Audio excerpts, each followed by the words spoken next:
Imagine waking up one morning in the heart of Victorian London. Totally normal day, chimney smoke already hanging heavy in the air, the streets slick with fog and soot. You'd have no idea that within weeks you'd be caught in a winter so bitter it could turn the Thames into a sheet of ice. A season where coal dust choked the sky, where frost crept through the cracks of tenement walls, and where hunger gnawed just as fiercely as the cold. A winter so brutal that even survival felt like an act of defiance. Before you drift off, do me a small favor and tap the like button and subscribe, but only if you actually enjoy what I do here. Drop a comment telling me where you are listening from and what time it is for you. Now, dim those lights, flip on a fan for that gentle background hum, and tuck yourself under the sheets. Let's pause for a second. We're stepping back into the Victorian era, where London's winters weren't romantic Dickens scenes, they were deadly, bone-deep struggles. Imagine smoky air mixing with icy winds, thousands crowding around frost-bitten markets, and children shivering beneath threadbare blankets. Trust me, you're going to be very grateful for your central heating and a fridge full of food, so congratulations. You wake to the sound of silence, the kind that only comes when the world outside has been wrapped in ice. The thin glass of your window glitters with a sheet of frost, each crystal branching out like tiny ferns etched by an invisible hand. The cold creeps into your bones before you even rise, slipping beneath the thin wool blanket, curling around your feet like a cat made of ice. Your breath fogs the air, a small ghost that lingers and drifts above your face before fading into nothing. The first frost of the season has arrived in London, and with it, a familiar dread. You pull yourself from the straw mattress, joints stiff, toes numb against the wooden floorboards that feel as though they've been cut from stone. Every step is a negotiation between discomfort and necessity. The basin of water you left by the bed has frozen solid overnight, its surface opaque, a thin crack running across like a scar. Washing your face will mean breaking the ice with your knuckles and bracing against the sting. Through the window pane, the city looks muffled, as if the frost has pressed the streets into stillness. Roofs wear a white crust, chimneys exhale pale ribbons of smoke, and the fog rises thick and heavy from the river. It is a London you recognize well, the one that turns harsh and sharp when winter arrives, a city of soot and hunger, of shivers and survival. You press your hand against the glass and pull away quickly. The pain bites back, your skin left tingling with the burn of cold. The room smells faintly of damp and smoke. You move to the small hearth, where last night's coal has crumbled into grey dust, useless now. Starting a fire means coins you may not have enough of. You weigh the choice in your head, warmth for the day or bread for the week. The frost outside is patient. It will not hurry you. It waits. Down on the street, footsteps crunch against the thin crust of snow, a sound sharp as breaking glass. A vendor calls out, voice muffled by scarf and fog, pushing a cart whose wheels squeal in protest against the cold. Horses snort clouds of steam as they pull carriages, their hooves striking sparks against frozen cobbles. Children chase one another, but their laughter carries thinly in the air, brittle like icicles ready to snap. The first frost brings a strange kind of beauty, but it is the sort that bites, the kind that reminds you how fragile you are against the season. Even those with heavy cloaks and coal cellars stocked full will feel its reach. For the poor, it is not merely a matter of discomfort, it is a question of survival. The frost will creep into tenements, gnaw at the sick, and settle in the bones of children who already know too much of hunger. You pull your coat tighter, knowing this is only the beginning. The frost is a herald. It whispers of darker mornings to come, of weeks when fog and smoke will choke the lungs, when bread will be stretched thin, when coal will be bought by the handful. This first frost is a warning, and the city has no choice but to listen. You step outside, breath hanging heavy in the air, and London exhales with you. The season has begun. You step outside, and the world greets you with a sting to the lungs.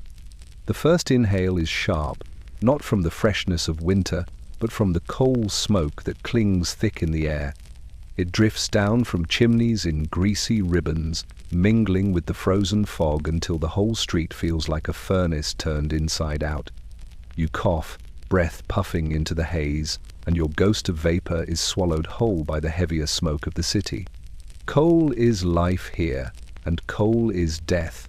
Every house, from the grand townhouses of Bloomsbury to the narrow alleys of Whitechapel, feeds its hearths with the black stones hauled in from the mines. To have a fire is to hold back the cold. To go without is to let winter gnaw at your marrow. Yet the cost of that fire is all around you. The smoke drifts low, as if reluctant to rise, coating everything it touches. Stone walls are darkened with soot, windows streaked with oily grime, and even the morning frost wears a grey film, as though London itself has been tattooed with its own hunger for warmth. As you walk, your breath clouds in front of you, mingling with that of others.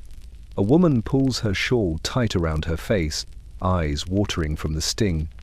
A cart driver cracks his whip, horses steaming, their nostrils flaring with clouds that rise and mix with the haze.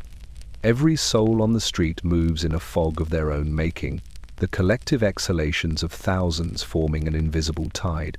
You can see the cold in people here, written in their breath. It pours out in steady rhythm, rising and falling, the city pulsing like a single great beast. The smell is everywhere, sour, heavy, almost metallic. It clings to your clothes, buries itself in your hair, and turns your throat raw by nightfall. Those who can afford cleaner fuel keep it hidden behind their doors. Those who cannot burn what they have, whether it's cheap coal, damp wood, or even scraps of rubbish scavenged from the street. The smoke of desperation smells different. You know it when you pass a tenement, its chimney coughing out smoke darker than night, the acrid bite strong enough to turn your stomach. Children shuffle by with coal-dusted faces, sacks slung over their shoulders, small hands cracked and blackened from hours of sorting and carrying. They vanish into side doors, climbing narrow staircases where their prize will be measured by handfuls, each lump more precious than bread. You see them breathe into their palms for warmth, steam rising, fingers trembling. Their breath joins the endless chorus of clouds that drift through the streets, as if London itself is sighing under the weight of its own survival. By midday, the fog and smoke thicken together, forming the notorious London gloom. Sunlight is reduced to a weak smear, barely strong enough to illuminate the cobbles. You tilt your face upward, searching for the sky, but it is gone erased by a ceiling of soot and mist. Around you, people move as shadows, figures blurred at the edges, every breath another veil between sight and substance. You press your scarf closer to your mouth, though it does little. The smoke is not just in the air, it has settled inside you. You feel it in your chest, heavy, dragging like a coal scuttle that never empties. And yet, despite the choking haze, you know you cannot do without it. Coal is the only thing standing between you and the frost waiting in your bed at night. Coal smoke may blacken your lungs, but it also keeps your blood from freezing. So you walk on, your breath joining the countless others, each cloud rising to be swallowed by the haze. Above the rooftops, chimneys spit their endless offering into the winter sky. London breathes smoke, and its people breathe frost, and together the two bind the city in a haze that will not lift until spring dares to return. You make your way toward the river, boots crunching against packed snow, and even before you reach the embankment, you can feel it, the stillness that comes when the Thames lies bound in ice. Normally, the river is never silent. It moves with the tide, with the creak of barges and the splash of oars, with gulls crying overhead and the constant murmur of water slapping against stone. But in this winter, the flow has been stilled. You step into the crowd gathering along the bank, and you see it stretched before you. The great river of London, locked into place, a broad sheet of white and grey, glinting under the pale sun, like a sword blade too cold to touch. The Thames does not freeze often, but when it does, the city treats it like a spectacle. Children scamper across the hard surface, boots slipping, laughter brittle and sharp as icicles. Men test the ice with poles, stamping their feet as though the sound might reassure them that it will hold.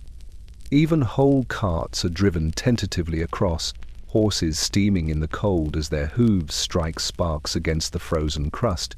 For a moment, the river is no longer a barrier but a bridge, a place where Londoners step boldly out onto the broad expanse as though daring nature itself. Vendors appear as if conjured, their carts wheeled down to the bank, stalls set up directly on the ice. Fires are lit in iron braziers, smoke curling into the grey sky, mingling with the frost until the whole place smells of roasting chestnuts and singed coal. The Frost Fair, they call it, and the air fills with the hum of commerce hawkers calling out their wares, fiddlers scraping cheerful tunes, and printers stamping souvenir sheets to mark the rare occasion. Printed on the Thames, January of this year of our Lord. You buy nothing, for coins are better spent on warmth, but you watch the spectacle unfold, as if it were theatre upon a stage carved from ice. Yet beneath the merriment lies danger. You hear it in the groan of the river as a crack opens somewhere in the distance, sharp as a pistol shot. People pause, look around, then return to their revelry, for the illusion of safety is stronger than fear, but you cannot ignore it. Beneath that white crust the Thames still flows, dark and relentless, and one misstep could send a life plunging into the freezing depths.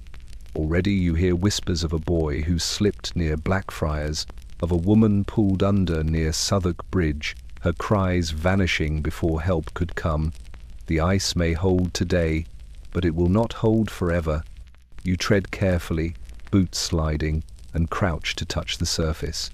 The ice is rough, littered with frozen mud and splinters of wood, the debris of the city trapped within it like flies in amber. Looking down, you see faint shadows moving beneath, currents that never stop, reminding you that this is no still pond but a mighty river biding its time. The cold burns your fingertips, and you pull your hand back, breath rising in clouds as you straighten once more. The frozen Thames is a marvel, a carnival, and a warning. It gives joy for a season, lets the city dance upon its back, and then it takes back its flow, cracking apart the fairs, sweeping away the stalls, reminding London that survival here is never certain. As you leave the bank, the sound of fiddles and laughter follows you, but so does the echo of that distant crack, the reminder that winter's beauty is always edged with peril. The cold has a way of emptying pockets faster than hunger ever could. You feel it most acutely when you step into the coal yard, where the air is heavy with dust and the ground is blackened with crushed lumps that crunch beneath your boots. Men in caps shovel heaps into carts, weighing each order with iron scales. The price is called out loud, as if to remind you that warmth is not a right, but a commodity to be earned. You stand in line with others, coins clutched tightly in your palm, calculating what you can afford. A full sack would last a week, maybe more, but the price of that sack could just as well buy bread to keep your children fed. And so you weigh your choices, like every Londoner must. Do you freeze slowly or starve more quickly? Coal is the currency of survival, and it is measured not in comfort, but in scraps. Some families buy it by the bushel, others by the handful. You watch as a woman ahead of you stretches out her thin purse, fingers trembling as she counts her coppers one by one. The coalman gives her only a few lumps, dropping them into her basket with a clatter that sounds almost cruel. She pulls her shawl tighter and leaves quickly, already rehearsing how she will stretch that meager fire through the long nights ahead. You carry your purchase home, the weight dragging at your arm, and already you are thinking of how carefully you must ration it. The hearth will not roar, it will whisper. You will coax the smallest flame possible, feeding it only enough to keep the frost from forming inside the room. Every spark must be tended like treasure, every ember protected as though it were a coin that might vanish in the dark. You imagine yourself counting the coals as one might count silver, each lump a decision, each decision a sacrifice. The cost of warmth is written on the bodies of the poor. You see it in the chapped hands of chimney sweeps, blackened by soot, their skin cracked until blood runs in the creases. You see it in children sent into alleys to scavenge for discarded lumps, their pockets bulging with coal dust more than coal. You see it in the hollow eyes of families who huddle around a single brazier, each taking turns to stretch their hands toward the faint glow, as if worshipping an altar that gives little back. For the wealthy, warmth comes easily. Coal cellars are filled before winter begins, their fires never allowed to die. Curtains are drawn thick, carpets laid down soft, and rooms glow with the steady burn of prosperity.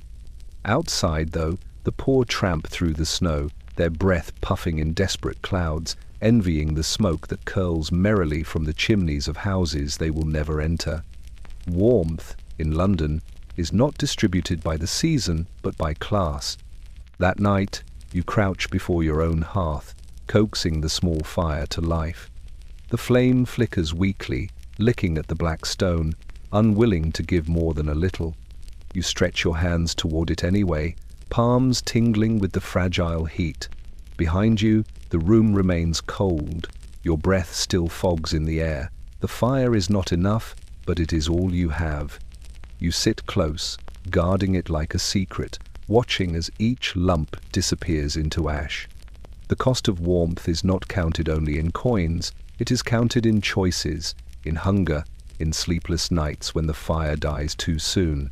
It is counted in the silence of children curled beneath thin blankets, and in the ache of bones that never quite thaw. In Victorian London, the fire is a luxury, and every spark feels borrowed from a debt that can never truly be paid. You wake to a world wrapped in grey, where even the sun has been swallowed whole. London's infamous fog has crept in again, thick as wool, blurring rooftops and muffling the sound of carriage wheels. But this morning it feels different, colder, sharper, as if the fog itself has stiffened into something heavier than air. When you open the door, the chill strikes like a slap. The mist is rimed with frost, every droplet hardened into ice dust that clings to your lashes and settles into your hair. You breathe in, and it scours your throat like ground glass. The fog here is never clean. It is a stew of coal smoke, ash, and damp, brewed in the thousands of chimneys that belch day and night. On ordinary days it drifts low, choking the lungs but leaving the city moving, if sluggishly. But when the frost takes it, the fog no longer flows. It hangs, heavy and immovable, a curtain that settles into every alley and lingers in every stairwell. You see it bead on iron railings, freeze into pearls on window panes, and crust the edges of lamplight so that each glow is wrapped in a halo of ice. You make your way down the street, every step tentative, boots skidding on cobbles slick with frost. Somewhere ahead, a horse snorts, the sound close but the body hidden, until suddenly the beast looms from the haze, nostrils steaming, eyes rimmed with frost. Its driver curses, voice muffled, as the cart wheels grind against ice-coated stones. You step aside quickly, your breath forming clouds that merge with the frozen fog, until you cannot tell where you end and the city begins. The danger of frozen fog is not only in its bite but in its blindness. You hear footsteps, but you do not see their owners until they are almost upon you, faces pale shadows that vanish as quickly as they arrive. A woman brushes past, clutching her basket tight. A child darts across the road, his figure fading within 2 strides. The city is full of people, yet you feel utterly alone, moving through a grey labyrinth that reshapes itself with every step. By midday, the frost grows thicker. Icicles dangle from gas lamps, dripping slowly when touched by flame, but the air remains knife-sharp. The fog settles on your coat until you are dusted white, as though you have aged a decade in an hour. You pass a man coughing violently, the sound tearing through the silence. His breath rattles, the fog seeping into him as though determined to root itself in his lungs. Many will not survive these days, when air itself becomes an enemy. Pneumonia and bronchitis wait in the grey, unseen but relentless. You stop for a moment beneath a lamp, the light weak and trembling, more shadow than flame. You draw your scarf higher, but the cold seeps through cloth and skin alike. The The fog has a weight to it now, pressing against your shoulders, slowing your pace. You realize you are shivering not from the air alone, but from the knowledge that the city itself has been swallowed, transformed into something unrecognizable and hostile. When night falls, the frozen fog deepens, the lamps vanish into blurred halos, the Thames disappears entirely, and London becomes a ghost city, suspended in silence. You return home with frost clinging to your lashes, your breath rasping in your chest. Even indoors, the fog creeps through cracks, settling like a pale veil against the windows. You close your eyes, and the darkness feels no different from the world outside. This is what it means when fog freezes. The city held captive in grey ice, the air itself turned against its people. It is beauty without mercy, and it leaves a taste of iron on your tongue long after the night has ended. The cold follows you indoors. In the narrow stairwell of a tenement, the walls sweat with damp that quickly hardens into frost. Each step groans beneath your boots, the wood swollen and brittle, as though even the building itself is straining against the season. The air smells of mildew, of coal smoke that never quite escapes, of too many bodies crowded too tightly into rooms never meant to hold them. You climb slowly, listening to the coughs that echo behind thin doors, to the faint whimper of a child, to the silence that speaks of hunger. Inside a single room, 6, sometimes 10 souls huddle together. The walls are bare brick, cracked with cold, and the windows rattle in their frames, draught slipping through no matter how carefully rags are stuffed into the gaps. The floor is damp, the boards dark where water has seeped in, turning to ice overnight. Families curl around each other beneath blankets thin as paper, every body pressed against the next in the hope of stealing warmth. Children cling to their mothers, their small hands icy, their breaths rising in clouds that hang in the room like mist. A brazier stands in the corner, little more than an iron bowl on 3 legs. Inside, a few coals glow faintly, their heat so weak it hardly reaches beyond an arm's length. The father of the family tends it like a priest at an altar, adding small lumps sparingly, watching them vanish to ash. He knows the cost of each one, the choice between buying coal or bread. Tonight the fire wins, but tomorrow perhaps the children's bellies must. You see the calculation written on his face, his eyes heavy, his shoulders bent. The tenement is alive with sound. Babies cry, women soothe in hushed tones, men cough deep rattling coughs that seem to scrape the lungs raw. Somewhere down the hall, boots stamp against the floorboards, a desperate attempt to drive blood back into numb feet. The air is thick with the scent of bodies, of smoke, of damp wool and unwashed clothes. It is the smell of survival, raw and unadorned.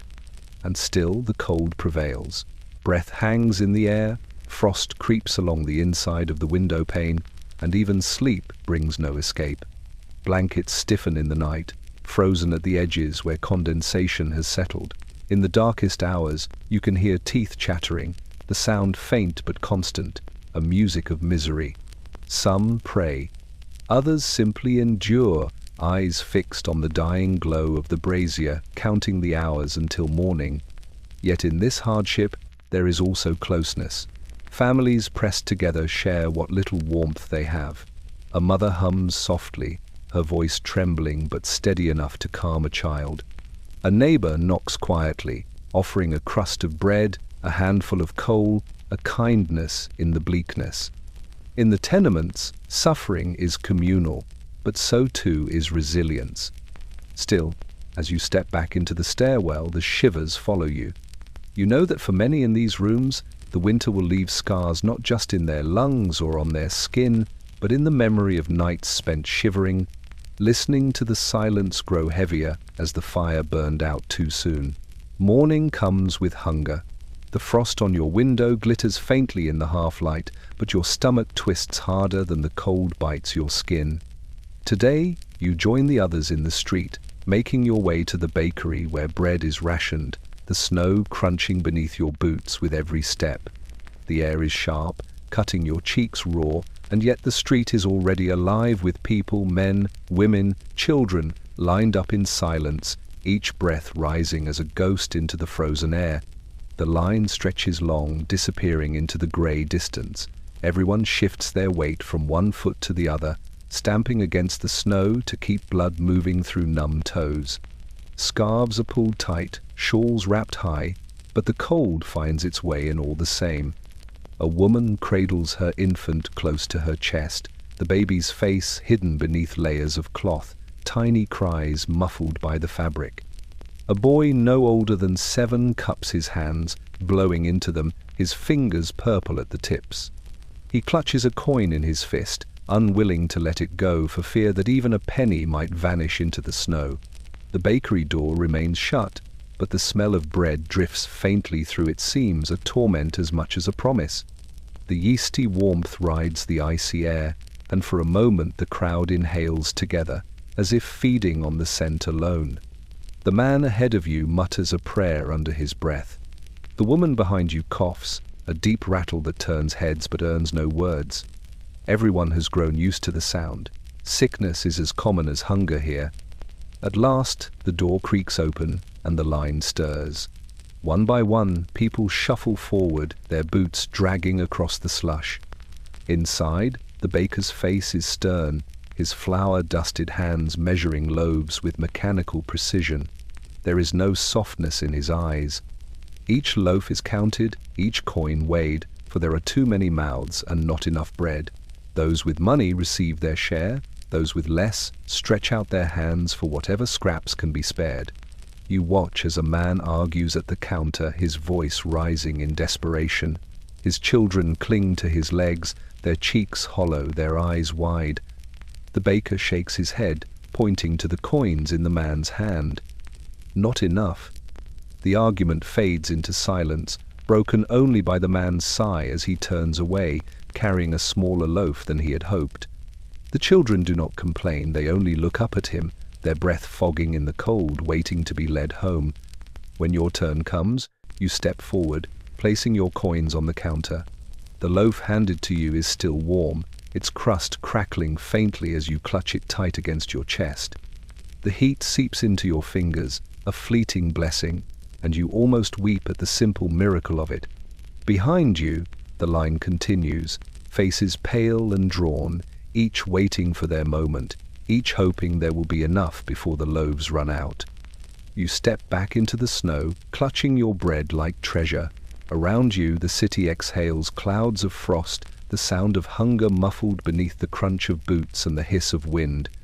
In London's winters, bread is more than food, it is survival, and survival, like everything else, must be purchased at a cost.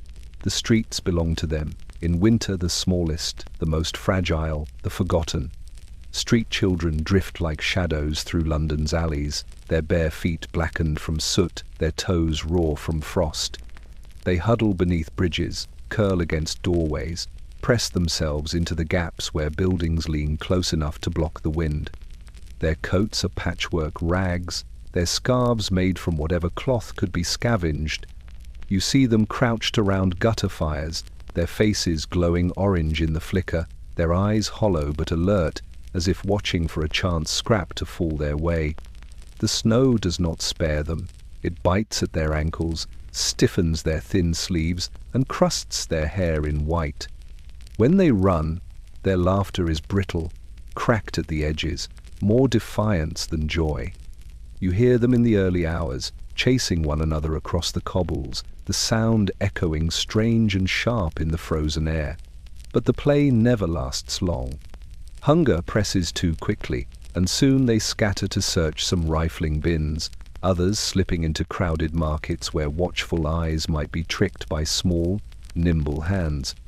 At the Thames, boys balance along the ice-crusted edges, poking with sticks for whatever might be trapped beneath. They dive for wood washed up on the shore, pulling it out with hands so cold they can hardly grip. The wood is heavy, sodden, but precious it might feed a fire that burns for half an hour, long enough to warm stiff fingers before the night swallows the heat again. Girls linger near tavern doors, their eyes sharp, waiting for men to toss bones or bread crusts into the snow. They pounce quickly, clutching the scraps to their chest as though they were jewels. Night is cruelest, the city grows quiet, and the frost creeps in thick. You hear the coughing first, a dry, rattling sound that cuts through silence. Then the stillness, broken only by the scrape of a child pulling another closer for warmth. In the corners of alleys they cluster together like sparrows, limbs tangled, their breath rising in one shared cloud. Sometimes they wake with frost clinging to their lashes, their lips cracked, their bodies shivering so violently that it seems the cold itself is shaking them apart. Sometimes they do not wake at all. The city notices in its own way. A constable prods at a frozen form with his baton before calling for a cart. A passerby shakes their head, muttering about the cruelty of the season, then walks on, clutching their cloak tighter. The poor leave small tokens, bits of bread, scraps of coal at the corners where children sleep, as if to ease their own conscience. But the children return each night, for they have nowhere else to go. You watch one boy, no older than 10, kneel in the snow with a crust of bread he has managed to find. He breaks it in half, offering the other piece to a girl beside him. She smiles faintly, her lips blue, and together they chew in silence, their faces lit by the pale glow of a gas lamp. For a moment, you see not hunger, not misery, but something else, a stubborn spark, the refusal to vanish. Yet the frost waits, patient and merciless. And when dawn comes, London will still find its street children wandering, shivering, scavenging, their winter written in every trembling step. The river lies still beneath your boots, frozen solid, wide as a field and white as bone. The Thames has become something strange and wondrous, a marketplace, a carnival, a brief miracle carved from the bitterness of winter. You step carefully at first, half expecting the ice to crack beneath you, but the crowd moves boldly, and soon you are swept into the tide of voices and color. Lanterns swing from wooden stalls hammered directly into the ice, their flames glowing through the mist.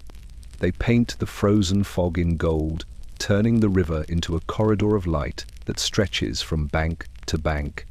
Vendors call out in rough voices, selling roasted chestnuts, ribbons, trinkets, and hot gin in steaming mugs. The scent of smoke and spice clings to the air, carried on every breath. It is a warmth that does not touch the body, but it lifts the spirit, and you feel it settling deep in your chest. Children laugh as they skid across the slick surface, chasing one another between stalls, their cheeks flushed bright against the cold. Men drag sleds loaded with barrels, women haggle for keepsakes, and fiddlers scrape lively tunes that echo across the frozen expanse. Every sound feels brighter here, every color sharper, as though the ice itself magnifies joy.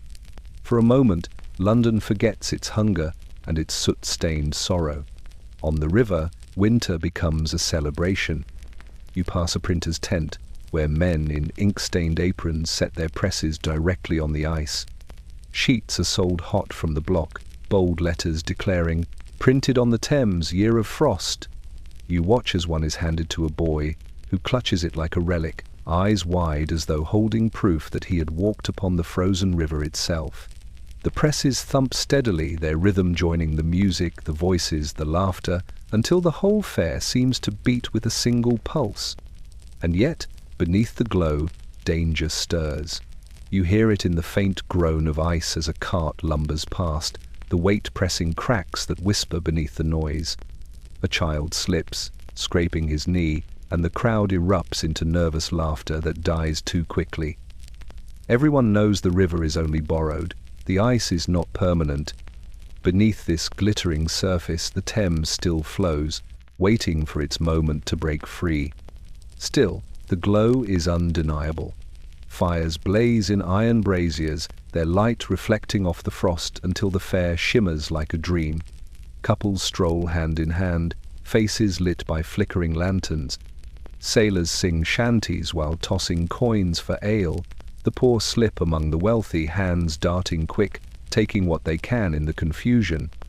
No one seems to mind, or if they do, they swallow their anger, unwilling to break the spell. You pause at the edge of the fair, looking out across the vast white sheet glowing under torchlight.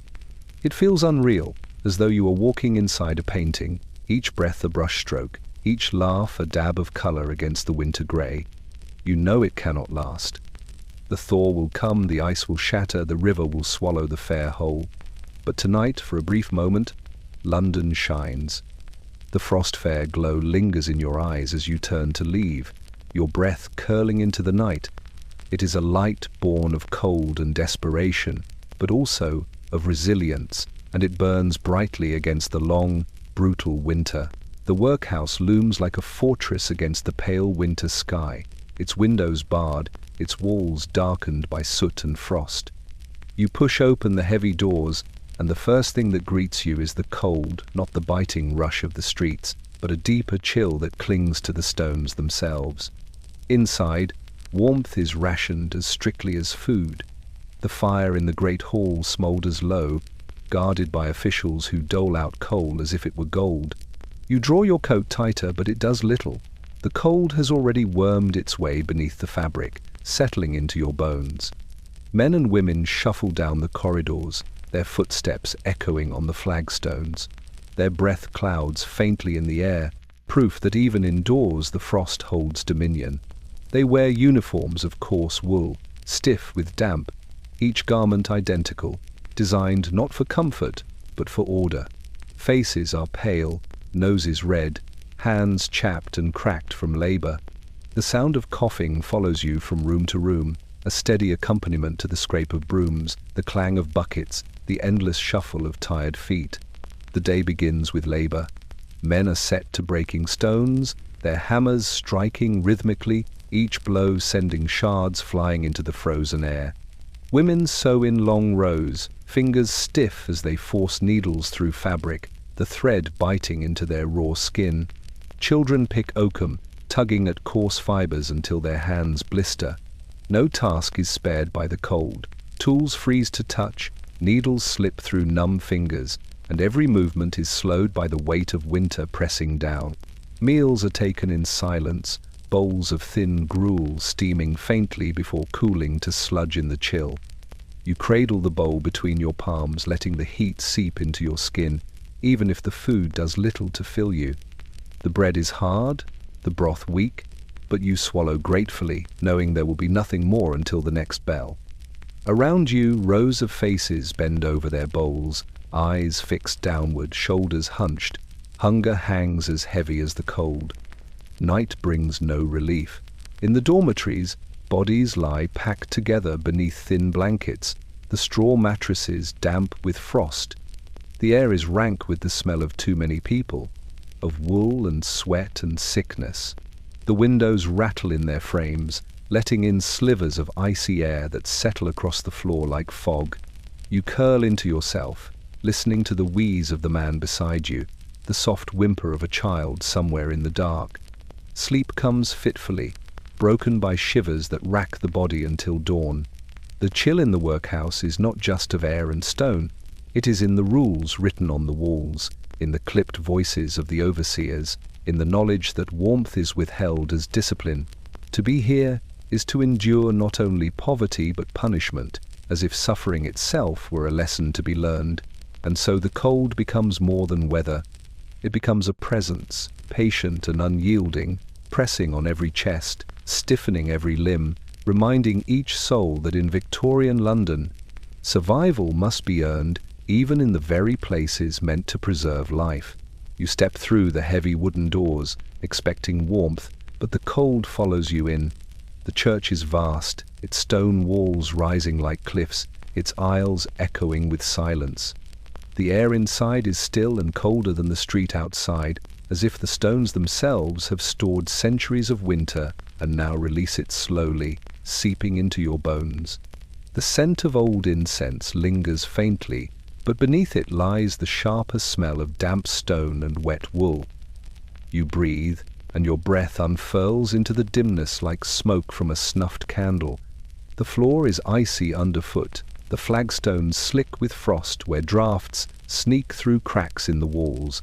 Candles sputter along the altar, their small flames offering more shadow than light, their warmth vanishing before it reaches the pews. You slide onto the wooden bench, the seat hard and cold enough to sting through your coat. The wood creaks beneath your weight, but the sound is swallowed quickly by the cavernous space.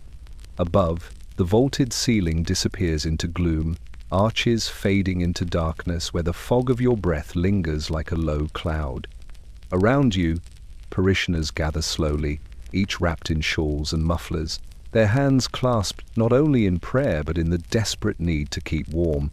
Mothers cradle infants beneath layers of cloth, their faces barely visible, while old men tuck their chins into scarves, leaning on canes as they shuffle forward.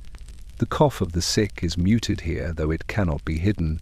It echoes in the silence between hymns like a grim refrain. The service begins, the priest's voice rising into the chill. His words drift through the nave, steady and practiced, yet each exhale fogs in the air like every other mortal breath. His robes billow faintly as he moves, but they do nothing to shield him from the frost. He grips the lectern with reddened hands, his knuckles raw from the same cold that settles on you. The congregation responds in murmurs, their voices low and weary, carried not on warmth but on mist. Each hymn feels heavy, as though dragged upward from chests, already tired from breathing winter's air. As the sermon unfolds, your gaze drifts to the stained glass windows. Their colors are muted by the gray light beyond, jewels dulled beneath the frost. Some panes wear thin veils of ice, the patterns of frost flowers curling across saints and angels, softening their faces into pale ghosts. The light that filters through is cold, blue-tinged, filling the church with a kind of spectral glow. It is beautiful in its way, but it chills rather than comforts. When the collection plate comes, coins drop with dull clinks, metal cold against metal. A child's hand lingers on the plate, fingers stiff, before being guided away by his mother. The act of charity feels heavy in this cold space, as if even generosity has frozen into ritual. At the end of the service, the congregation rises, benches groaning as bodies shift. Scarves are tightened, cloaks drawn closer, and people shuffle quickly toward the doors, eager for the pale daylight outside, even if it brings no real relief. You linger for a moment, watching the candles sputter low on the altar, their flames trembling, their wax hardening too quickly in the chill. The cold inside churches is a strange kind of trial. It tests not only the body but the spirit, demanding faith that warmth of the soul might outlast the frost of the world. Yet as you leave, pulling the door shut behind you, the silence that remains feels colder still, as though even prayer itself has frozen in the air. The riverfront greets you with a bite sharper than anywhere else in the city. The Thames wind cuts clean through coats and shawls, slicing into marrow, carrying with it the brine of the water and the bitter smoke of coal. At the docks, the cold is a constant companion, settling into the wood of the piers, stiffening the ropes, turning barrels and crates slick with frost. You hear it in the creak of timbers as ships strain against frozen moorings, their hulls groaning like beasts in pain. Men work here from dawn until dark, their breath steaming in thick clouds that drift above the cargo like smoke from unseen fires. They heave sacks of grain, push barrels of salt fish, and drag crates across planks glazed with ice. Every step threatens a slip. More than one man has disappeared beneath the dark water, pulled under before help could come. Those who survived the fall emerge coughing, their clothes freezing stiff before they can stagger back to shelter. The cold on the docks is not merely discomfort, it is a predator that waits for the smallest mistake. The ropes are stiff as iron, each knot frozen hard, each coil resisting fingers already numbed. Men curse as they work them, breath hissing between teeth, the fibers cutting raw into their palms. Salt burns the skin where cracks have opened, and blood stains the ropes dark before being washed away by sleet. The sound of labor fills the air, grunts, shouts. The thud of crates drop too hard, but beneath it all lies the endless lap of the river against the pilings, a steady, icy heartbeat. Food smells ride the wind here, but they are not comforting. The scent of fish hangs heavy, sharpened by the cold, mingling with tar and smoke until your stomach turns. Vendors shout over the wind, hawking hot eels, pies and mugs of steaming gin, their stalls lit by lanterns swaying in the gusts. Men crowd around for a moment of heat, fingers wrapped around tin cups, shoulders hunched against the wind, before returning to toil. For many, the dockside drink is the only warmth they will find all day. Children scurry along the edges, their feet slipping on icy planks as they dart to snatch scraps fallen from carts. They collect bits of rope, splinters of wood, anything that might fuel a small fire back home. Their voices are high and thin, carried away quickly by the wind, but their persistence never falters. In winter, the docks belong as much to them as to the sailors, both locked in the same struggle against hunger and frost. By evening, the fog thickens, rolling in from the river until the ships fade into pale shapes, their masts vanishing into grey. Lamps are lit, but their halos are weak, swallowed by the mist. The work does not stop. Cargo must be moved, ships loaded and unloaded, no matter the season. Men stumble on, their shadows blurred, their bodies trembling from exhaustion and cold. You turn away at last, your coat heavy with damp, your breath sharp in your chest. The docks do not rest in winter, and neither do the people who labor here. The river takes as much as it gives, and in the cruel months, it seems to take more. Winter on the docks is not a place of romance or adventure, it is survival, carved out each day against the gnawing frost and the endless grey of the Thames. The cry comes before dawn, a thin voice cutting through the frost. Sweep, sweep. It echoes down the narrow lanes, half whisper, half shout, the kind of sound that carries even in fog. You pull your coat tighter. For the cry is not only a call for work, it is a reminder of who must climb the chimneys this morning, and at what cost. The sweeps are children, most no taller than the brooms they carry. Their feet are bare or wrapped in rags, their clothes patched with soot that never fully washes away. Frost clings to their hair, mingling with the black dust, so that their heads look rimmed with ash.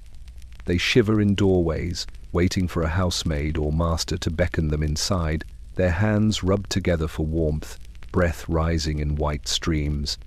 When the door finally opens, they slip in quickly, eager for the brief reprieve from the wind, though the work that awaits is harsher still.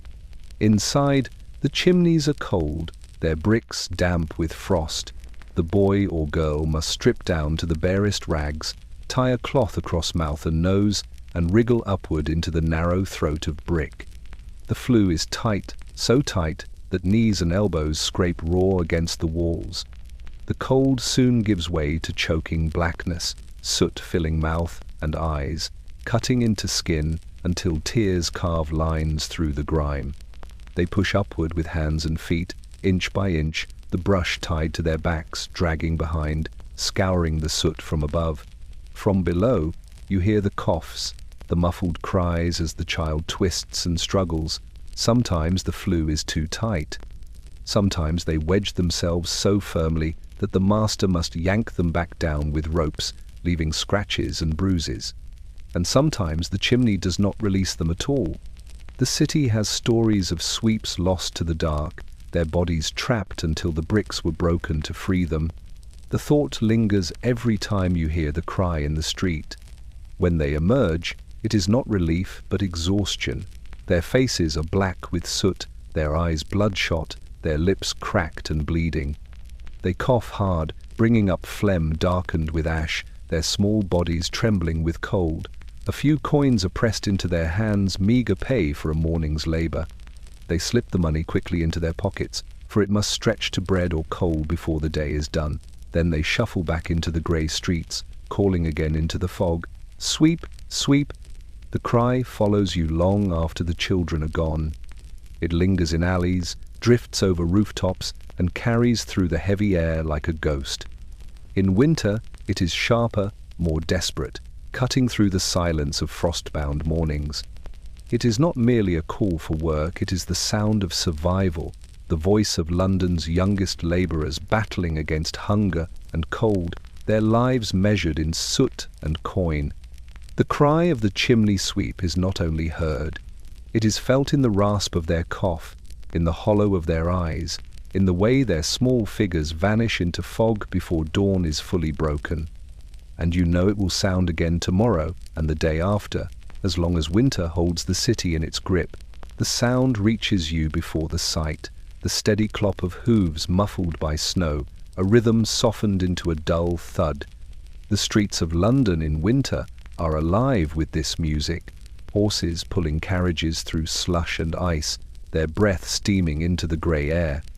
Each step they take is careful, measured, the iron shoes striking against cobbles slick with frost. You stand aside as one passes, its mane flecked with snow, its great body trembling under the strain of pulling wheels that grind against the frozen ruts. Carriages creak by, their wheels squealing in protest, the spokes crusted white where snow has packed into every gap. Drivers sit hunched on their benches, collars turned high, whips dangling uselessly at their sides, for even the whip cannot hurry a horse when the street itself threatens to betray each stride. The beasts snort clouds into the air, their nostrils flaring, their flanks dark with sweat that quickly chills into icy streaks. The sound of their labored breathing mingles with the crunch and slip of hooves, creating a rhythm that beats like the city's weary heart. The snow changes everything. Streets that in summer roar with wheels and shouts are muffled now, hushed by the white blanket underfoot. But silence does not mean safety. Horses stumble, their hooves skidding across cobbles hidden beneath snow, sparks sometimes flying as iron strikes stone.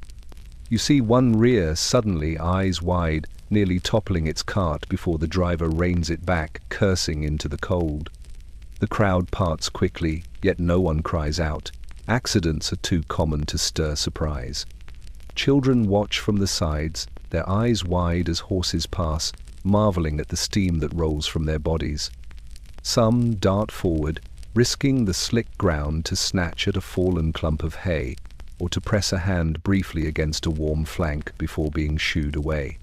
For them, the horse is more than transport, it is a living furnace, a brief touch of heat in a city starved for warmth. At night, the scene grows harsher. Lanterns swing above carriage doors, their light throwing long shadows across the snow. Hooves strike in patterns, echoing through the fog, each sound magnified by the silence of sleeping streets. Sometimes the rhythm is broken by a sharp crack as a hoof slips and the horse stumbles. The driver leaps down, muttering, checking legs and shoes, the animal's breath rushing in frantic clouds. If the horse can rise, the journey continues. If not, the carriage is abandoned to wait for morning, when repairs can be made or the beast replaced. The snow clings stubbornly to them. It mats in their fetlocks, balls into hard lumps around their hooves, turning each step into a painful drag. You hear it in their pace, the labored rhythm slowing, the sound of effort growing heavier. Drivers chip at the frozen clumps with knives, clearing what they can before urging the horses onward. Still, the snow returns, binding itself to them with every stride. You walk on, the sound of hooves following you, echoing faintly through the frost. In every step you hear the burden of winter, the weight on the horses' backs, the strain in their breath, the cold that spares neither man nor beast. Snow on horse hooves is not only sound, it is survival, pounded into the streets of London, one weary stride at a time. The market greets you with noise, but even its clamour is dulled by the cold. Stalls stand in uneven rows, their canvas awnings stiff with frost, their ropes creaking where ice has formed overnight. The air is alive with the calls of vendors, voices sharp, carrying across the open square, but each shout is broken by the rasp of breath visible in the grey. The ground beneath your boots is a patchwork of trampled snow and frozen mud, the prints of countless feet and cartwheels frozen in place like fossils of the morning rush. The goods themselves bear winter's touch. Fish lie stiff on the stalls, their scales glittering with a sheen of ice, eyes clouded white. Vegetables, meagre to begin with, are wilted from the frost, their leaves darkened and brittle. Apples roll across tabletops, their skins shriveled, some split by the cold, their juices frozen into beads that glisten like glass. Bread loaves are piled high, their crusts hard as stone, steaming faintly when broken open, as if their warmth were a secret kept jealously inside. Every item here seems both offering and warning. Food is present but never enough, and winter's hand makes even the plenty look fragile. You walk past stalls where vendors stamp their feet and rub their hands together, trying to coax blood back into their fingers. Some keep small braziers at their feet, glowing faintly, their smoke curling upward to mix with the heavy fog. The smell of roasting chestnuts drifts through the air, sweet and smoky, a brief comfort amid the harsher scents of fish and coal. Yet the warmth is fleeting, and the vendors themselves shiver beneath heavy shawls and patched coats, their eyes red from the wind. Shoppers crowd together, their shoulders brushing, their hands thrust deep into pockets until coins are needed. Mothers pull children close, their scarves wrapped high, as they barter for smaller loaves, smaller portions, stretching a few pennies as far as possible. You hear the murmured bargains. 3 turnips instead of 4, a half measure of oats instead of a sack. Hunger speaks through every transaction, and winter listens silently, reminding all that tomorrow's prices may be higher still. Children dart through the crowd, their bare feet black against the snow, their hands quick as they reach for fallen scraps. One snatches a fish head from the slush, grinning as he disappears into the press of bodies. Another tugs at a mother's sleeve, pointing to a stall of sugared nuts, only to be hushed, the coins in her purse already counted too many times. Their voices rise like birdsong against the hum of the market, high and fleeting, before vanishing into the cold. As the day wanes, the cold deepens, breath grows heavier in the air, clouds drifting between stalls until the whole square feels like it lies beneath a thin fog of human survival. Vendors pack their goods into crates lined with straw, their hands stiff, their movements sluggish. The crowd thins, footsteps crunching away into the streets, baskets clutched tight against ribs. You linger a moment, watching the last stall close, the frost already reclaiming the space where food and voices filled the morning. The market is silent now, its life folded away until dawn. Yet the memory of its frost-bitten clamor clings to you, the sound of coins against wood, the sharp bartering voices, the smell of cold bread and smoke. The market survives, as it must, even beneath winter's grip. And so do those who depend upon it, their lives measured in loaves, in pennies, in breath that hangs white against the dusk. The first thing you notice when stepping into a well-to-do London home in winter is the fire. It glows at the heart of every room, a steady pulse of warmth that seems to banish the frost before it can creep across the carpets. Flames dance behind iron grates, licking at coals that crackle and shift, their heat radiating outward in waves. You pause in the doorway, feeling your face soften, your breath ease, the cold finally pushed back after days of gnawing at your bones. For the wealthy, fire is not merely heat, it is a symbol. Coal cellars are stocked deep before winter even begins, the piles measured not in handfuls but in tons. Servants tend the hearths constantly, feeding them with black stone until the flames burn bright from morning to night. Curtains are drawn heavy across the windows, trapping the warmth inside. Rugs and thick draperies muffle the floors, holding the heat close to the body. Here, winter feels less like an enemy and more like scenery, glimpsed only in the frost that patterns the glass. You settle near the hearth, stretching your hands toward the flames. The heat bites pleasantly, tingling across your skin, loosening the ache from your knuckles. The firelight flickers across polished wood and gilt frames, painting the room in shades of gold. Children play nearby, their cheeks flushed not from the wind but from the warmth. Their laughter rises bright, carrying none of the brittleness you heard in the streets. In this room, winter cannot touch them. Yet the fire also reminds you of those outside. You think of the woman in the tenement who counted her coins for a handful of coal. You remember the man stamping his feet in the breadline, his breath hanging in the air because his hearth lay cold at home. For them, fire is not a constant, it is a rare and fleeting miracle. Their flames burn low, if they burn at all, coaxed carefully, guarded jealously, dying too soon in the dark. The same coal that feeds this roaring blaze would keep another family warm for a week, but here it is consumed in a single evening, ashes swept away without a second thought. The fire crackles louder, and you watch sparks leap upward, vanishing into the chimney. A servant enters silently, carrying a fresh scuttle of coal. She pours it carefully into the grate, black stones tumbling into the glow, sending up a rush of new flames. The air grows hotter, the room more brilliant. No one thanks her. The fire is expected, as natural to this house as the walls themselves. You sit a while longer, listening to the hum of conversation, the gentle clink of teacups, the soft rustle of wool gowns and velvet sleeves. All of it exists because of the fire's protection, because warmth here is a certainty rather than a gamble. And yet, as comforting as it is, the luxury of a fire feels sharpened by its absence elsewhere. When you finally step back outside, the contrast strikes hard. The cold reclaims you instantly, gnawing at your hands and face, sinking into your lungs with every breath. Behind you, smoke curls upward from the chimney, rising into the grey sky, a silent marker of wealth. Ahead, the streets stretch dark and frozen, where most will sleep tonight with only a fading ember, or none at all. In London's winter, the luxury of a fire is not simply warmth, it is survival reserved for the fortunate few. You walk through the gardens where iron frames and glass panes rise like fragile palaces against the pale winter sky.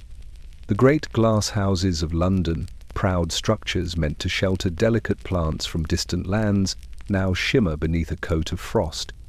Each pane wears a lacework of ice, curling patterns etched by the cold as if the season itself has taken up artistry. The sunlight that filters through is fractured, softened into pale beams that fall across the stone paths in ghostly strips. Inside, the air is heavy and damp, though not warm. Fires smoulder in stoves tucked against the walls, their heat struggling to push back against the frost pressing in from outside. The glass trembles faintly with every gust of wind, ice crystals glittering along the seams, threatening to creep further in. You press your palm against the pane and feel the cold bite back, the thin barrier between life and death for the plants within. Rows of ferns droop under the weight of condensation, their green dulled, their fronds trembling as water drips steadily to the floor. Exotic orchids sit pale and fragile, their blooms edged with frost despite the care lavished upon them. Gardeners move quietly among the rows, their breath visible, their hands red and cracked from stoking fires, watering carefully, trimming leaves stiff with ice. Each step they take is slow, deliberate, as though they are moving through a cathedral where every life must be protected. You watch as one gardener pauses to adjust a stove, tipping in coal with measured care.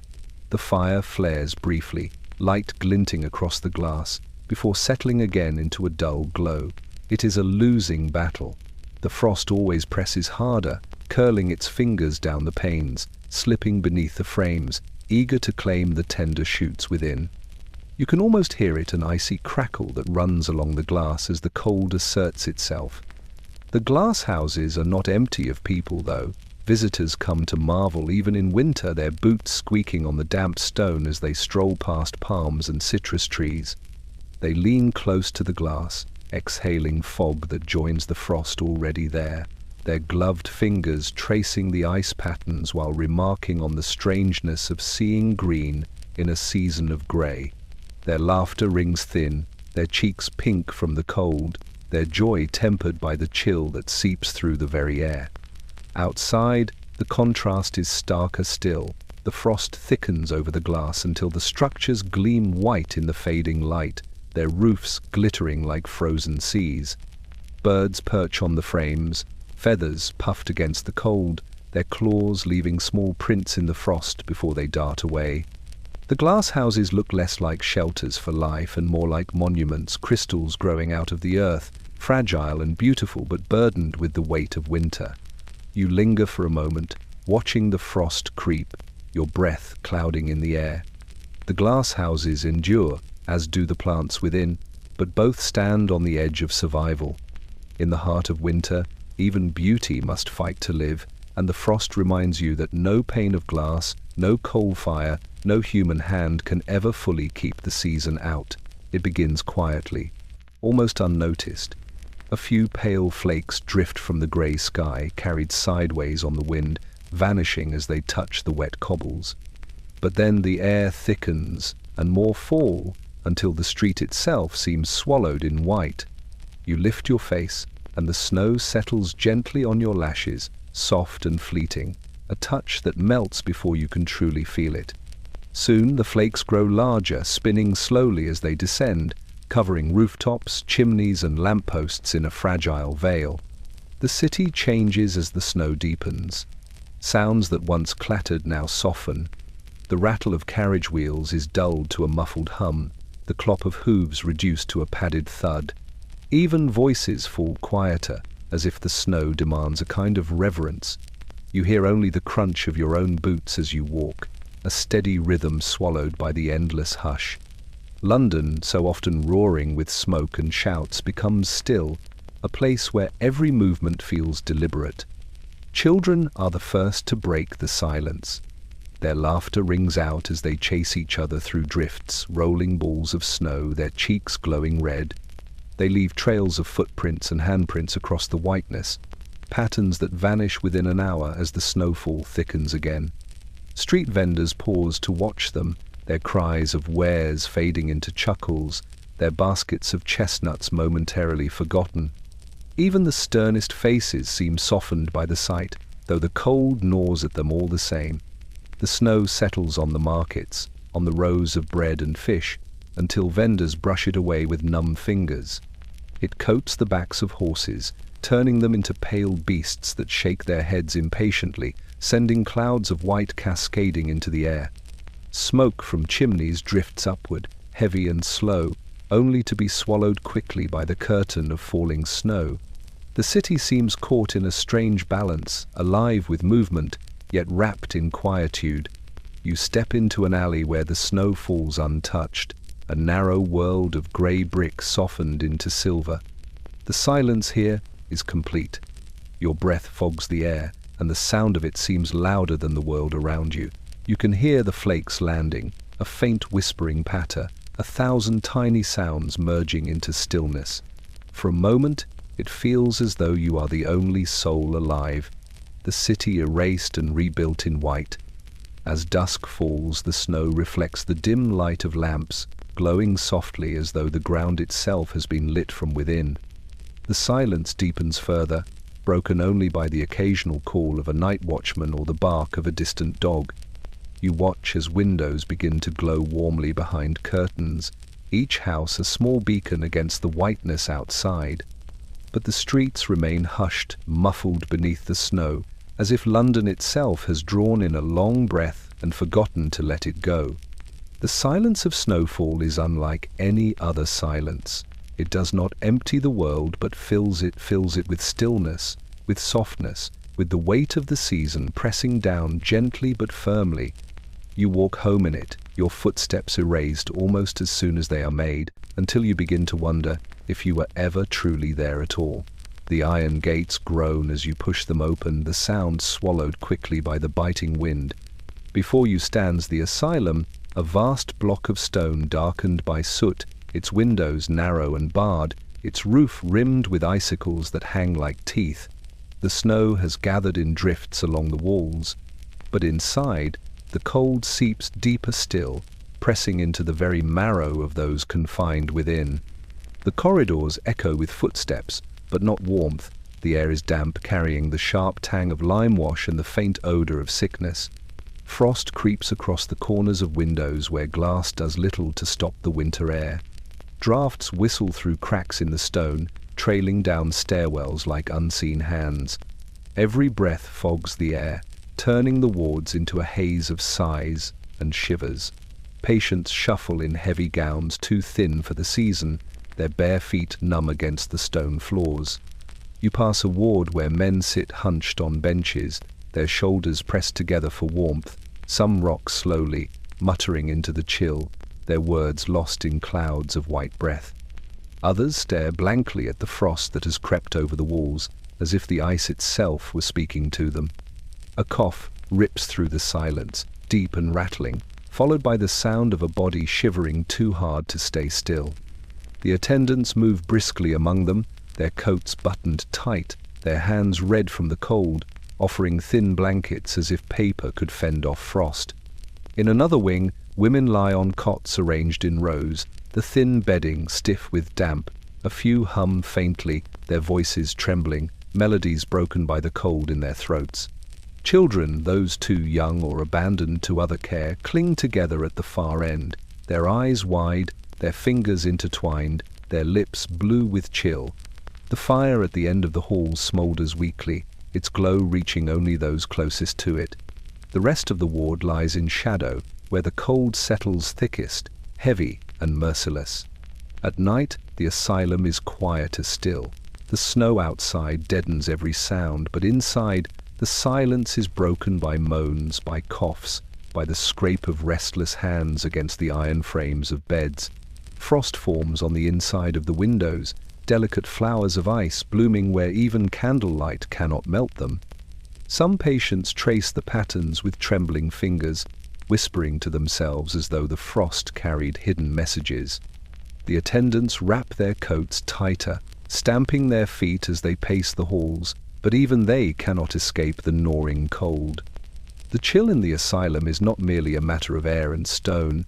It becomes part of the mind, creeping into thoughts, sharpening despair. For those confined here, winter strips away the last illusions of comfort. The walls are high, the gates are locked, and the cold has nowhere else to go. It lingers in every breath, every cough, every shiver, until it feels as though the very building itself conspires against the body. You leave the asylum with frost clinging to your coat, the sound of shivering still echoing in your ears. Outside, the snow falls softly, covering the barred windows, softening the sharp lines of stone. But inside, winter remains, a companion that never leaves, reminding all within that warmth is a privilege the walls were never built to keep. The thaw does not arrive in triumph, but in whispers. It begins with a sound so small you almost mistake it a single drop falling into a tin pail, echoing in the silence of a frozen room. You look up, and there it is, a slow trickle forming along the edge of the ceiling, where frost has softened into water, sliding down the plaster until it gathers and falls. The drip of ice melt is steady, relentless, and everywhere, a reminder that even in winter's fiercest grip, the season begins to loosen its hold one drop at a time. You walk through a tenement corridor, and the sound follows you. From the rafters, droplets fall into buckets hastily placed on the floor.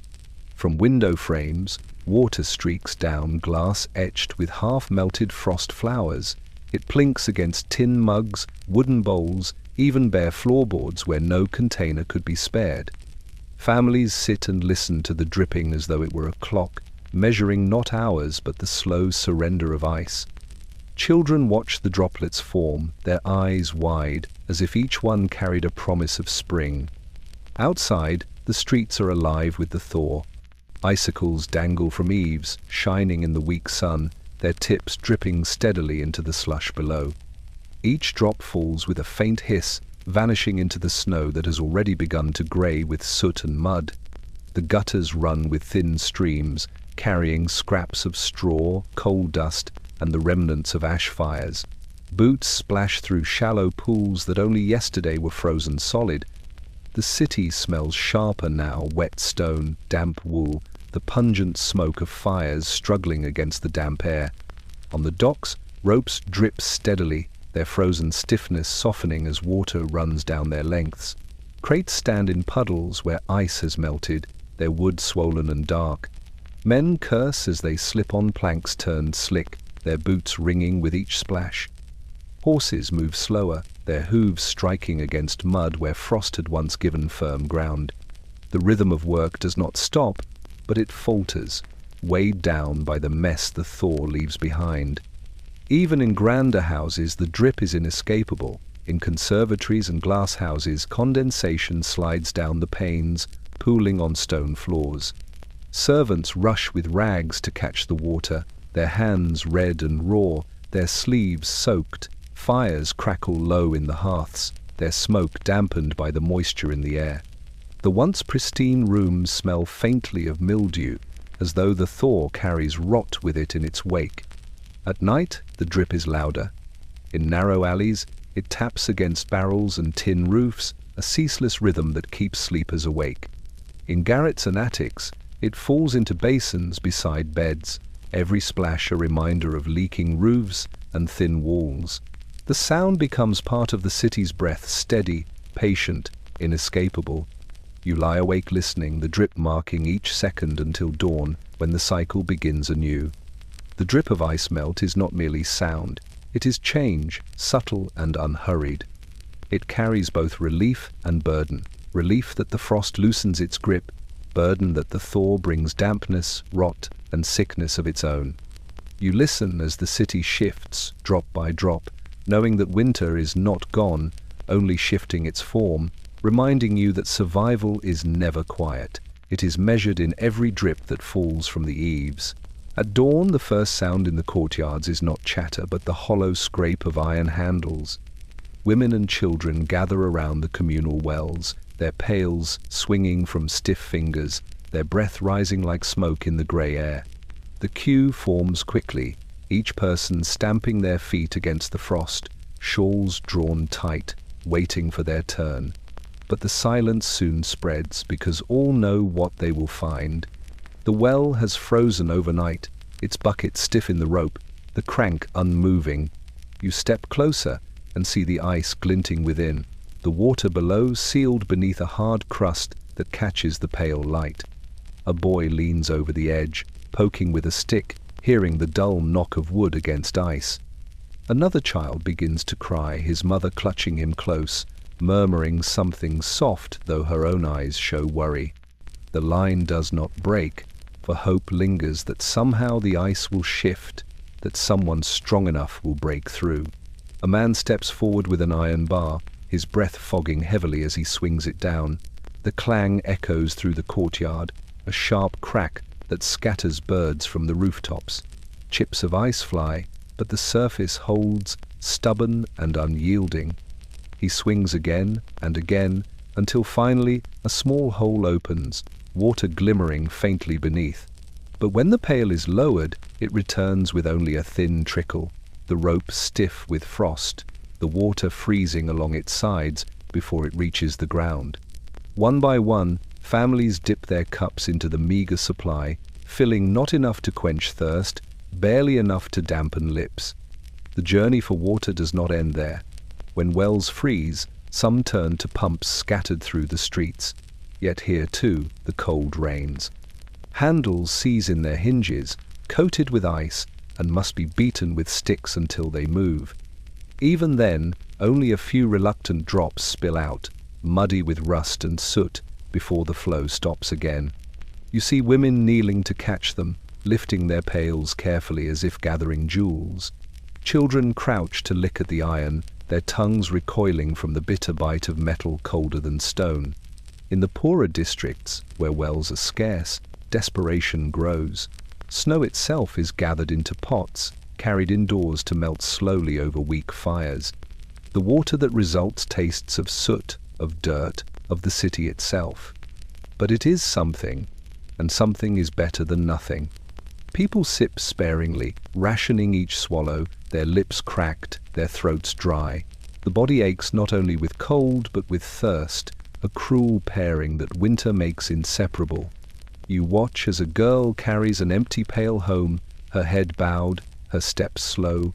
The sound of the bucket scraping against her legs is louder than her breathing. In the tenement where she lives, others wait, hoping for water she does not bring. The disappointment will be silent, but heavy. Frozen wells and empty pails are not just hardship, they are symbols of how winter strips even the simplest necessities away. The city's people can bear hunger, can bear frost, but without water, survival becomes a daily question answered only by ice. And still, each morning the queues form again, pails in hand, prayers whispered into the frozen air. The city feels different after midnight, when most doors are bolted, shutters drawn, and fires left to smoulder into ash. It is then that the night watchman takes to the streets, his boots crunching softly against the frost, his lantern swinging like a small star against the fog. The glow throws his shadow long across the cobbles, stretching into alleys and dissolving into the smoke that drifts low from 100 chimneys. His breath rises with each step, a steady cloud that joins the night air, proof that he is still moving, still keeping vigil in a city half asleep. He carries a staff in one hand, tapping it against the stones as he walks. The sound is rhythmic, measured, a heartbeat for streets otherwise silent. Each strike reassures those huddled in garrets and tenements that someone is out there, watching, though few ever see him clearly. His eyes scan doorways, linger on shadowed corners where figures sometimes shift. In winter, crime does not sleep. Hunger sharpens desperation, and a dark alley can hide both thief and beggar alike. The cold is merciless during his rounds. His fingers stiffen around the lantern handle, his toes numb in his boots despite the thick wool stuffed inside. The scarf wound around his face grows damp with frost, each exhale freezing against the cloth. He stamps his feet, shakes his arms, but the chill returns with every pause, seeping deeper until it feels part of him. Still, he walks on because the city depends on his presence, an unremarkable figure whose very ordinariness is his duty. He passes the marketplace, now abandoned, stalls empty and dusted with snow.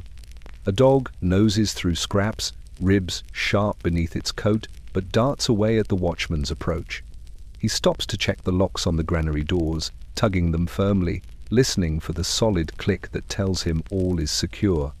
His lantern light glimmers against the iron fittings, then moves on, swallowed by the dark. Along the river, the fog thickens. The ice-crusted water glints faintly under moonlight, barges frozen in place like stranded beasts. The watchman pauses here, scanning for movement, for the shape of smugglers or thieves who might slip along the docks under cover of mist.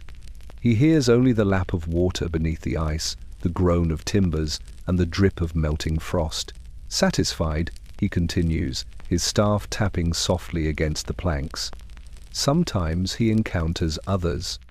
A constable on patrol nods briefly before vanishing down another street. A drunk lurches from a tavern door, singing until the watchman's stern glance silences him. In the poorest quarters, he finds children huddled beneath stairwells, their bodies pressed together for warmth, their eyes wide at the lantern's approach. He says nothing, only leaves them undisturbed, his light moving on while their small breaths rise in the dark.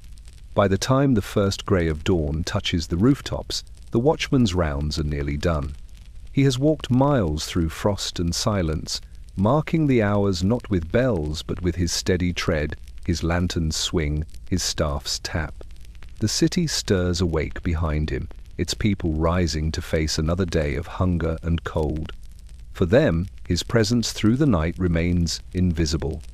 But in the hush of winter's dark hours, it is his lonely rhythm that kept the silence whole. The sickness comes quietly at first, a faint cough muffled behind a scarf, a child's fevered cheek dismissed as weariness from the cold. But winter magnifies every weakness, and soon the fevers spread like fire beneath the frost. In the narrow lanes of London, you hear them fits of coughing that echo through thin walls, broken by the sharp rasp of lungs struggling against the damp air. The sound travels as steadily as the fog, slipping beneath doors, moving from house to house until whole families lie in bed, shivering. The cold is not the only culprit. Rooms are damp, walls sweating with condensation, fires too weak to dry the air. Tenements reek of mildew, their stairwells filled with the sour smell of sickness. Blankets are thin, and when one child begins to burn with fever, the others soon follow, their small bodies pressed together for warmth, sharing not only breath but illness. Mothers lay cool cloths on their foreheads, their own hands trembling from the chill, their eyes hollow with fear. Fathers fetch apothecary draughts if coin allows, though more often they return with nothing, for medicines are costly, and hunger competes with health. In the hospitals, the sight is harsher still. Wards overflow with the fevered and coughing, their bodies laid in rows beneath ceilings that drip with damp. The air is thick with steam from boiling water, but it does little to cleanse the sickness. Nurses move quickly, their aprons stained, their faces drawn with exhaustion. They wipe brows, change linens, and ladle broth into mouths too weak to swallow, while the fever rages on. The smell of sweat and smoke mingles with the acrid tang of coal dust until breathing itself feels poisoned. The fevers do not discriminate. In the grander homes, children fall ill just as swiftly, though their recovery is more likely. Fires blaze in every hearth, blankets are plentiful, and doctors make house calls with bottles of laudanum and tinctures meant to soothe. Still, the hush of worry settles over drawing rooms where coughing echoes down the corridors, and mothers pace in silence, waiting for the worst to pass. For the poor, such comforts are dreams. A single shivering child might mean the loss of bread, for a father cannot leave work to tend them. Illness becomes another debt added to the tally of winter. The city seems to breathe sickness along with the smoke. Street vendors rasp as they call their wares, their voices cracked, their faces flushed with fever. Chimney sweeps cough until soot rattles in their chests, their cries of "sweep, sweep," weaker each day. Even the bells of churches toll more often, marking funerals that move slowly through snow, black coats trailing, white breath rising into the air like incense. You pass an alley and see a girl wrapped in a shawl, her body curled against the wall, her lips pale, her eyes glassy. A woman kneels beside her, pressing a damp cloth to her forehead, whispering softly. The girl moans faintly, her breath hot in the freezing air. The sound follows you long after you leave the rasp of sickness, the low murmur of comfort, the silence that waits between them. Winter fevers spread not only through lungs and blood, but through the city itself, infecting its rhythm, slowing its heart. And as long as frost lingers on the windows, as long as fires burn too low, the fevers will remain an unseen hand pressing down upon London, as relentless as the cold itself. You see them everywhere in winter, hands cracked, swollen, and raw, the skin red at the knuckles, the fingertips blackened where the frost has bitten too deep. In London's cold months, hands are the first to suffer. They are always exposed, always working, always carrying the weight of survival. Gloves, if they exist at all, are thin and patched, more holes than cloth. Scarves are wrapped around heads, coats around shoulders, but hands must lift and grasp, scrub and sweep, no matter how bitter the air becomes. At the markets, vendors beat their palms against their thighs, stamping their feet to bring blood back into frozen fingers. They hold out coins with stiff hands, their movements slow and clumsy. Sometimes the coins slip and fall into the slush, and they must kneel, searching with numb fingertips until they find the metal, now colder still. Every transaction carries the sting of iron against skin, the small shock of contact when warmth and frost collide. On the docks, men wrestle with ropes stiffened into rods by ice. Their fingers blister and bleed where the coarse hemp cuts deep, each tug reopening wounds that never fully heal. They dunk their hands into buckets of hot water when they can, groaning at the pain as circulation rushes back. Yet within minutes of stepping outside, the cold claims them again, stiffening their joints, peeling the skin, until even gripping a mug of ale feels like holding a blade. Children suffer most visibly. Their small hands turn purple in the streets as they scavenge scraps of coal or wood. They clutch their finds tightly, unwilling to drop even a splinter, even as their fingers burn from the cold. At night, they press their hands against the weak glow of gutter fires, stretching them out as far as they dare, the skin singeing at the edges while the palms still ache with frost. Some wake in the morning unable to uncurl their fists, their fingers locked rigid until rubbed furiously back to motion. In the tenements, women's hands tell the same story. They wash laundry in basins where the water is icy before the work even begins, plunging their arms in until they ache from wrist to shoulder. They scrub floors with rags, knuckles scraping against stone, leaving streaks of blood where frost and labor conspire together. They cradle infants with fingers so numb they can hardly feel the small bodies pressed against them, whispering prayers that their touch, however faint, still carries warmth. And then there are the workers in the factories, their hands forced to keep pace with machines that never slow for the season. Metal tools bite cold as teeth, gears slick with frost seize up and must be coaxed loose by fingers already raw. Some lose the feeling altogether, working by sight and habit alone. Others lose more than feeling, frostbite turning fingertips black, nails loosening, the flesh itself refusing to heal. The frost does not kill quickly, it gnaws patiently, leaving its marks like scars of the season. You look at your own hands, trembling as you hold them near the weak glow of a lamp, and you know that winter is written on the body first through touch. In London, frostbitten hands are the badge of the poor, the proof of labor, the sign that survival demands a price paid daily in skin and blood. You walk through the gates of the churchyard, and the silence greets you first. Snow has blanketed the graves, softening their edges, smoothing the jagged stones into white humps that stretch into the fog. The iron railings are rimmed with frost, their tips crowned with tiny icicles that glint faintly in the weak light of afternoon. The crunch of your boots on the path feels loud, intrusive, as though you are disturbing something sacred. The stones lean at odd angles, some half swallowed by the ground, others chipped and weathered, their names nearly lost. Snow fills the letters where words once cut sharp into the stone, turning epitaphs into whispers. A few graves wear wreaths, the leaves stiff and brittle, the flowers darkened by frost, their colors erased. The snow has made everything equal here. Pauper and merchant, child and elder, all lie beneath the same white covering. The air is heavy with cold, the kind that stings your lungs and forces each breath to rise in a slow mist. In one corner, a funeral procession winds its way along the path.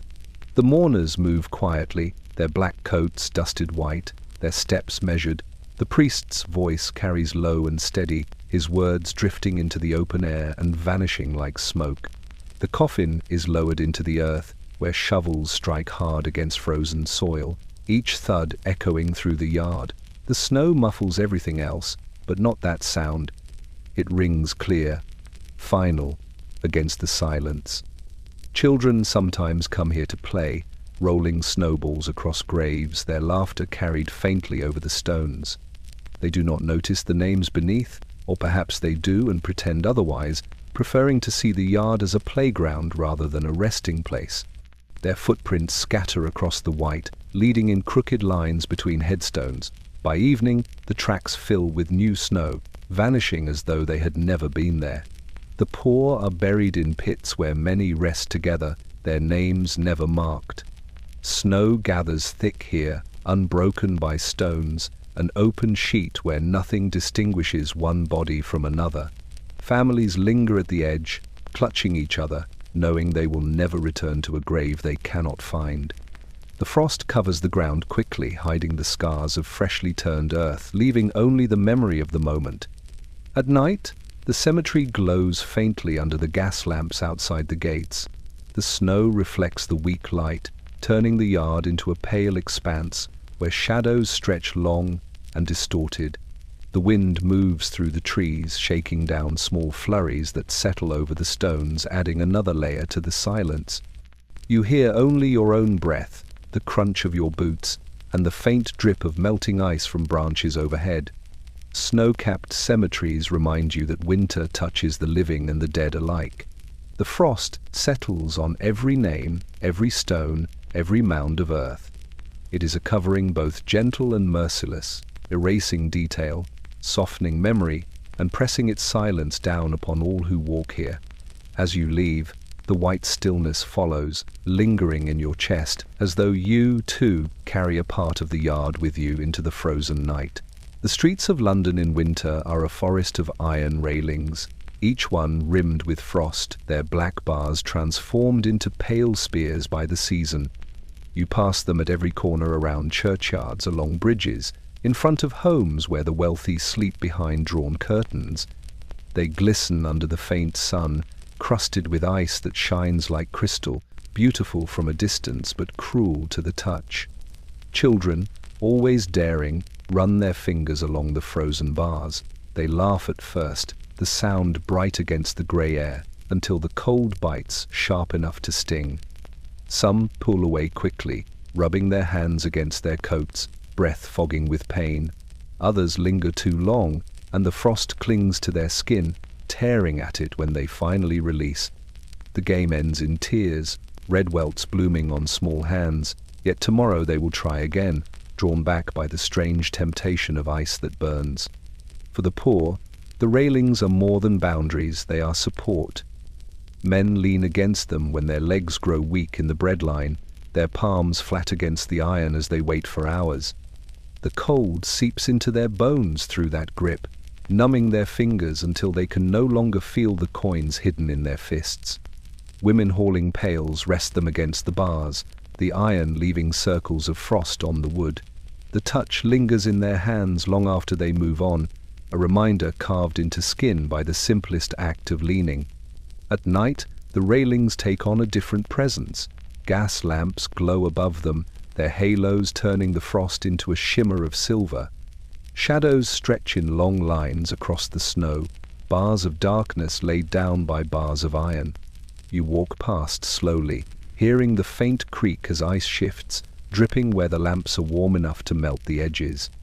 The sound is soft, almost like sighs, as though the railings themselves were exhaling in the cold. In wealthier streets, the ironwork is ornate, curls and twists wrought into shapes of leaves and flowers. Winter makes them harsh again, stripping away the softness of design, coating every curve with sharpness. Servants emerge in the early mornings to chip away the ice, their scrapers ringing against the metal. They work quickly, their own hands reddened, knowing their masters will not tolerate slippery steps or dripping gates. The railings gleam afterward, wet and black, ready for the next frost to reclaim them. Sometimes you stop and lay your hand briefly on the bars. The shock of the cold is immediate, a burning ache that rushes up your arm. You pull back quickly, flexing your fingers, breath sharp in your throat. The contact is brief, but it leaves an impression stronger than sight, the knowledge that winter here is not only endured, but touched, felt in every iron railing that lines the streets. The ice on iron railings is more than decoration. It is winter's claim on the city, proof that nothing, not even stone and steel, escapes its grasp. It waits for every careless hand, every weary lean, every child's game, reminding all who pass that the season is not merely seen, but lived in the sting of metal colder than flesh. Step through the door, and the cold is left behind for a moment. The tavern breathes warmth and smoke, a thick fug that clings to the rafters and seeps into your clothes as soon as you enter. The air is heavy with the scent of ale, roasting meat, and damp wool steaming by the fire. Your cheeks sting as the frost on your skin begins to melt, your fingers tingling back to life as you hold them toward the flames. Outside, London lies in silence beneath snow, but here, voices rise and tumble in a constant hum, laughter and argument mingling with the clink of mugs. The fire roars at the hearth, fed by logs that spit and crackle, sparks leaping up the chimney. Men crowd close, their boots stretched out, steam curling from their wet coats. The heat is uneven, you must sit near enough to feel it in your bones, but not so close that the smoke makes your eyes water. Children dart between tables carrying trays, their small hands red and raw from the cold, their movements quick as they weave through the throng. They deliver tankards of porter, mugs of gin steaming faintly, bowls of broth thick with barley. Each dish feels heavier, richer in winter, the warmth of it a balm against the hunger outside. At the long tables, sailors from the docks sit shoulder to shoulder with laborers from the markets. Their voices carry tales of ships trapped in ice, of wages lost to illness, of fights picked in the fog. The air grows hotter as the mugs empty faster. Pipes glow red in the dimness, smoke curling into the haze until the tavern itself seems lit from within. Somewhere in the corner, a fiddler saws at his strings, the tune lively though half the notes are swallowed by the din. The poor who manage a few coins stretch their drink as far as it will go. One mug nursed for hours, hands cupped tight around it, soaking in its heat even after the liquid is gone. They hunch low, eyes on the fire, listening to the talk around them without joining. For them, the tavern is less a place of cheer than a refuge, a place where walls keep the frost at bay for just a little while. Arguments spark quickly in this warmth. A shove over spilled ale, a shout over unpaid debts, the scrape of a bench pushed back too hard. Fists rise, curses spit into the air, but the tavern keeper knows his trade. He slams his staff against the floor, his voice booming, and the fight falters before it can flare. Soon the quarrel fades back into laughter, into muttered insults drowned beneath the next round of drink. By closing time, the fire burns low, the mugs stand empty, and the air is thick with smoke and sweat. Patrons stumble back into the night, their laughter spilling into the frozen streets, their bodies steaming faintly in the frost. Inside, the tavern grows quiet again, only the hiss of dying embers filling the silence. The warmth lingers for a while, trapped in the wood and stone, before it too seeps away, leaving the place to wait for morning. Winter in the taverns is more than ale and firelight. It is shelter, a pause in the season's grip, a place where cold and hunger can be forgotten for an hour. But when the doors close and the night air strikes again, you remember that the warmth was borrowed, and the frost outside still waits. When the lamps burn low and the city settles into uneasy sleep, the cold belongs to the men who walk its streets. The night patrol begins as the last shutters are drawn and the taverns fall silent, when frost creeps across the cobbles and mist drifts heavy from the Thames. A constable pulls his scarf tighter, the wool stiff with frozen breath, and begins his circuit, lantern in hand. Its faint glow swings back and forth with his stride, scattering shadows across walls slick with ice. The city at night is not quiet, but hushed. Dogs bark faintly in distant yards, the sound muffled by snow.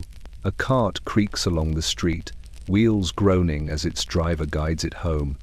But mostly it is the sound of boots, the constable's boots crunching on frost, steady and deliberate, a rhythm that marks the hours until dawn. He moves past tenements where the poor sleep huddled together, their windows rimed with frost. Inside, coughs echo through the thin walls, but outside the silence is heavier, as though the cold itself muffles every voice. Every corner carries its own danger. The fog turns familiar streets into shifting corridors where figures blur and vanish before he can see them clearly. Sometimes it is only a drunkard slumped against a wall, breath steaming, muttering curses into the dark. Sometimes it is a child, barefoot, scavenging in the night for scraps or coal dropped from carts. And sometimes it is the flash of a knife, the sudden rustle of men who wait in alleys. Hunger sharpens the city in winter, and the constable knows the cold can drive desperate hands to crime. The patrol takes him past the markets, now abandoned, their stalls skeletal in the snow. Icicles hang from the awnings, dripping slowly into the slush below. A rat darts across the path, its thin body vanishing into the shadows of a shuttered shop. The constable pauses, lantern raised, listening. The wind rattles loose boards, moans through iron railings, and whistles faintly across the frozen gutters. Beyond that, nothing. He moves on. By the river, the patrol grows harsher. The docks lie cloaked in fog, ships looming as pale hulks, their masts creaking in the frost. The constable checks locks on warehouses, tugging at chains stiff with ice, listening for the solid ring of iron. Somewhere nearby, water drips steadily from thawing rigging, a sound sharp in the silence. His breath fogs thickly, and his fingers ache inside his gloves. He stamps his feet, but the cold crawls upward all the same, biting deep into his legs until every step feels heavier. Hours pass slowly. He marks the time by the swing of his lantern, by the pattern of streets walked and re-walked, by the familiar silhouettes of churches, taverns, and bridges. In the wealthier quarters, he passes houses glowing faintly behind curtains, the warmth within spilling only as faint cracks of light. In the poorer lanes, the windows are dark, silent, save for the faint moan of wind through broken shutters. Both rich and poor alike sleep while he keeps watch, his body stiff with cold, his eyes sharp for danger. By the time dawn bleeds pale into the sky, the constable's steps are leaden. His scarf is crusted with frost, his lantern nearly burned low. The city stirs behind shuttered doors, fires are coaxed to life, and bread is set to bake. For him, the patrol is nearly over, but the cold remains, a weight he carries back with him, etched into bone. The night may pass, but the frost leaves its mark, as much a companion as the lantern in his hand. The Thames in winter is a thing both alive and dying. Its wide waters move sluggishly, thick with ice that drifts in broken sheets, grinding softly against the banks.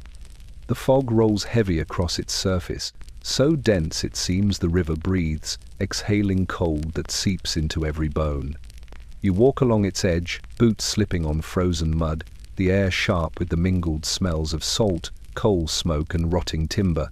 The river does not sleep in winter, but it does grow crueler. Barges sit stranded in the ice, their hulls groaning as the current pushes and pulls against frozen chains. Sailors stand on the decks, stamping their feet, breath rising in pale clouds, waiting for the thaw to free them.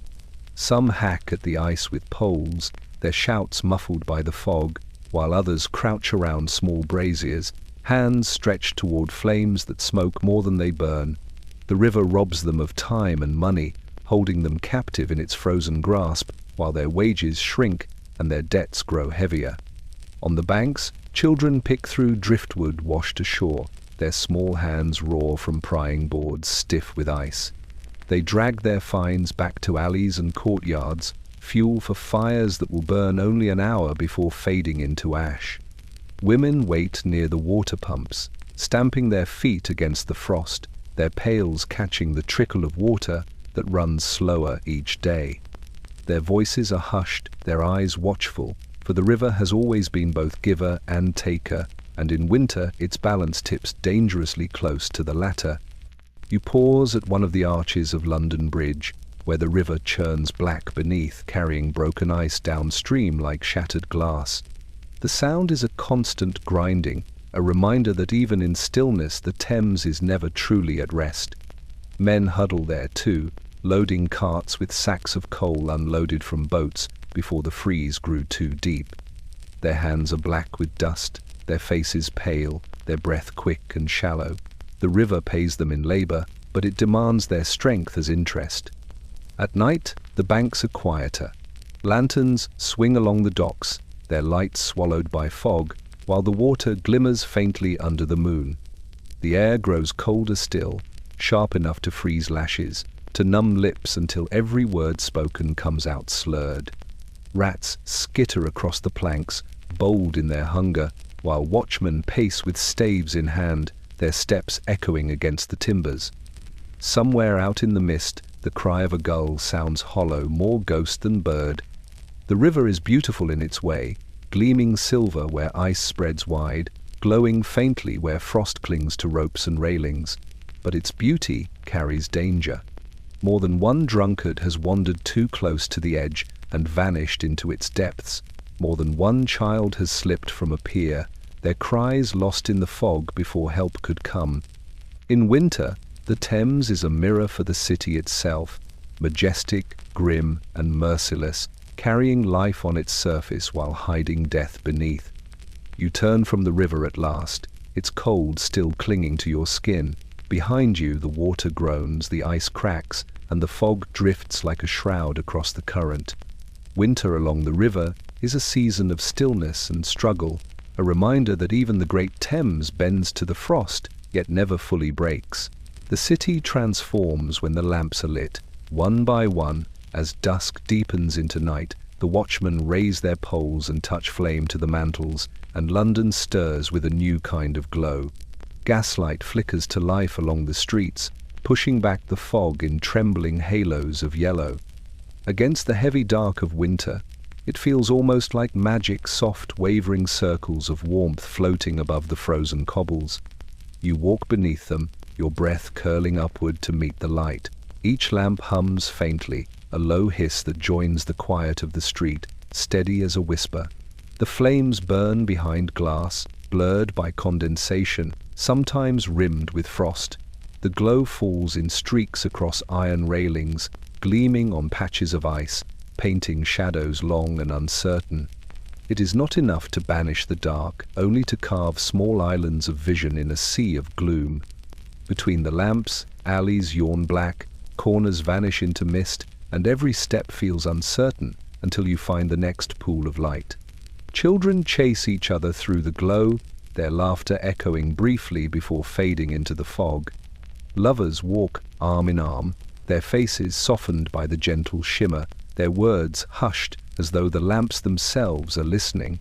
Vendors linger near them too, knowing that gaslight draws customers like moths to a flame. They hold out roasted chestnuts, hot pies, mugs of steaming gin, their goods gleaming faintly beneath the lanterns. In the dark streets beyond, the city is silent. In the glow, life continues. Yet the lamps do more than guide, they reveal. You see the frost clinging to rooftops, the smoke curling from chimneys, the glisten of slush that has frozen hard into ruts.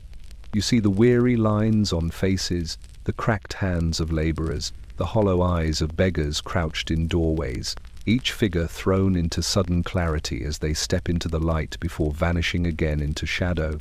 The glow has no mercy, it illuminates all without distinction. For the wealthy, gaslight is a symbol of progress. Their neighborhoods blaze brightest, each lamp polished, each globe of glass kept free of soot. The streets gleam like avenues of gold, safe and orderly beneath the watchful light. But in the poorer quarters, the lamps are dimmer, their glass cracked, their flames weak and sputtering.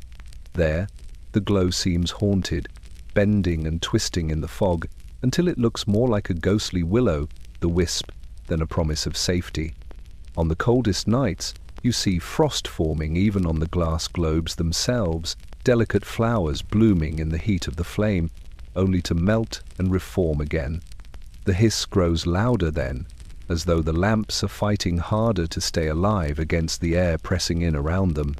Some falter, guttering low, until a watchman returns to coax them back, his pole rising and falling like a priest tending sacred flame. You pause beneath one lamp, the glow painting your face, the frost glittering in your hair. Around you, the city seems suspended between two worlds, the frozen silence of winter and the fragile warmth of light. The gaslight does not conquer the dark, but it softens it, gives it edges, makes it bearable. And as you walk on, each lamp behind you fades into the fog, while the next glow waits ahead, guiding you step by step through the long, brutal night. The sound comes first, long before you see them. Wheels grinding over frozen cobbles, iron-shod hooves striking sparks from stone. In the stillness of a winter street, the rattle of carriages is never far away. It is a noise both familiar and unsettling, part of the city's heartbeat, reminding you that even as frost grips London, life and movement cannot be stilled. You step aside as one approaches, the lamps on its sides glowing faintly through the fog. The horses snort clouds into the air, their breath hanging like steam engines in the dark. Their coats are flecked with snow, manes damp with sweat, eyes wide and gleaming. The driver hunches against the wind, whip tucked beneath his arm, his gloved hands stiff on the reins. The wheels jolt in and out of frozen ruts, rattling hard enough to shake the entire frame. From within comes the faint murmur of voices, wealthy passengers muffled in furs, protected from the icy air by heavy curtains. Not every carriage carries such comfort. Hackney coaches creak past, their drivers shouting hoarsely into the night, eager for fares. The wood of their wheels is worn, their paint chipped, their lamps barely lit. Inside, the passengers shiver, their breath fogging the air, their thin cloaks no match for the draughts that creep through broken seams. You see their silhouettes blurred against the frost-laced glass, bodies hunched close together, hoping the journey ends quickly. The rattle of carriages does more than mark distance, it marks class. On one street, you hear the smooth roll of a gentleman's carriage, its wheels kept greased, its horses well fed and strong. On the next, you hear the uneven clatter of a tradesman's cart, every bump magnified by frostbitten spokes, every creak a complaint of wood strained too long in the cold. Both sounds mingle in the fog until they become indistinguishable, blending into the endless chorus of iron against stone. The danger of winter clings to every journey. Wheels slip on ice, sliding sideways into gutters. Horses stumble, their hooves striking sparks as they scramble to regain balance. More than once, a carriage overturns, its passengers spilled into the snow, their cries piercing the night before fading into mutters of resignation. Drivers leap down to set the vehicle right, their hands stiff and red, their breath pouring into the darkness like smoke from chimneys. The city barely pauses, another carriage soon rattles past, another echo replacing the last. Children chase behind them sometimes, their bare feet slapping against the frozen cobbles, their laughter trailing like bells. They cling to the rails for a moment before the driver whips at them, sending them scattering back into the alleys. Their shouts mingle with the creaks and crashes, small bursts of life darting through the roar of wheels. By dawn the noise grows heavier. Markets awaken, carts packed with vegetables and fish, barrels of coal, crates of goods all rattling through the narrow streets. The air fills with the clamor hooves striking, drivers shouting, wheels clattering against stone until the city itself seems to shake. The sound lingers, even after you leave it behind, echoing faintly in your ears, as if the carriages roll on forever through the fog. The rattle of carriages is London in winter, restless, relentless, unsoftened by frost. It is movement pressed against stillness, survival forced forward on wheels and hooves, a reminder that the city never truly sleeps, no matter how cold the night becomes. The hospital looms against the grey sky, its stone walls streaked with soot, its windows filmed with frost. You step inside, but the cold follows, trailing through drafty corridors where breath hangs in the air like smoke. The smell is unmistakable, a sharp blend of coal dust, damp linen, and the sourness of sickness. Winter has a way of filling the wards faster than they can be emptied, and in these months, every bed is claimed. Rows of iron frames stretch down long halls, each mattress thin, each blanket too light. Patients lie wrapped in shawls and coats brought from home, shivering beneath layers that do little to fend off the chill. Their coughs echo in chorus, deep and ragged, the sound of lungs strained by damp air. Nurses move briskly between them, aprons pulled tight, faces pale with fatigue. They carry bowls of broth that steam faintly, though the heat fades before it can comfort. They place cloths on burning foreheads, change linen stiff with sweat, and whisper words of reassurance they scarcely believe themselves. The fires struggle in their grates. Coal is costly, even for hospitals, and the flames are rationed as strictly as medicine. The hearths glow weakly, their warmth reaching only those fortunate enough to lie close. At the far ends of the wards, frost gathers on the windows and creeps along the walls, delicate white lace that mocks the fragility of life inside.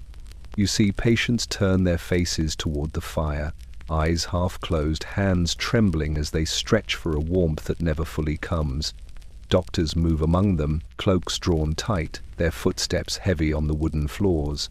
They speak in low tones, examining tongues, pressing hands against thin chests, nodding grimly at the rattling breaths they hear. In winter the ailments multiply: pneumonia, bronchitis, fevers born of damp and hunger. They prescribe drafts when supplies allow, but more often they offer only patience, for medicine is scarce and the season is long. Their faces betray what their voices do not, that not all who lie here will rise again. Outside the wards, the corridors are filled with waiting. Families linger on benches, shawls pulled close, their eyes hollow with fear and fatigue. Children doze in laps, their cheeks flushed with cold, their small breaths puffing faint clouds even indoors. Mothers whisper prayers, fathers clutch hats in trembling hands, their knuckles white. The air hums with a quiet dread, each family listening for footsteps that might bring news, good or bad. Night does not ease the burden. Candles flicker weakly, shadows stretching across the walls, while the coughing never ceases. The wards become a chorus of restlessness, broken by the low moans of fever and the shuffle of nurses pacing endlessly.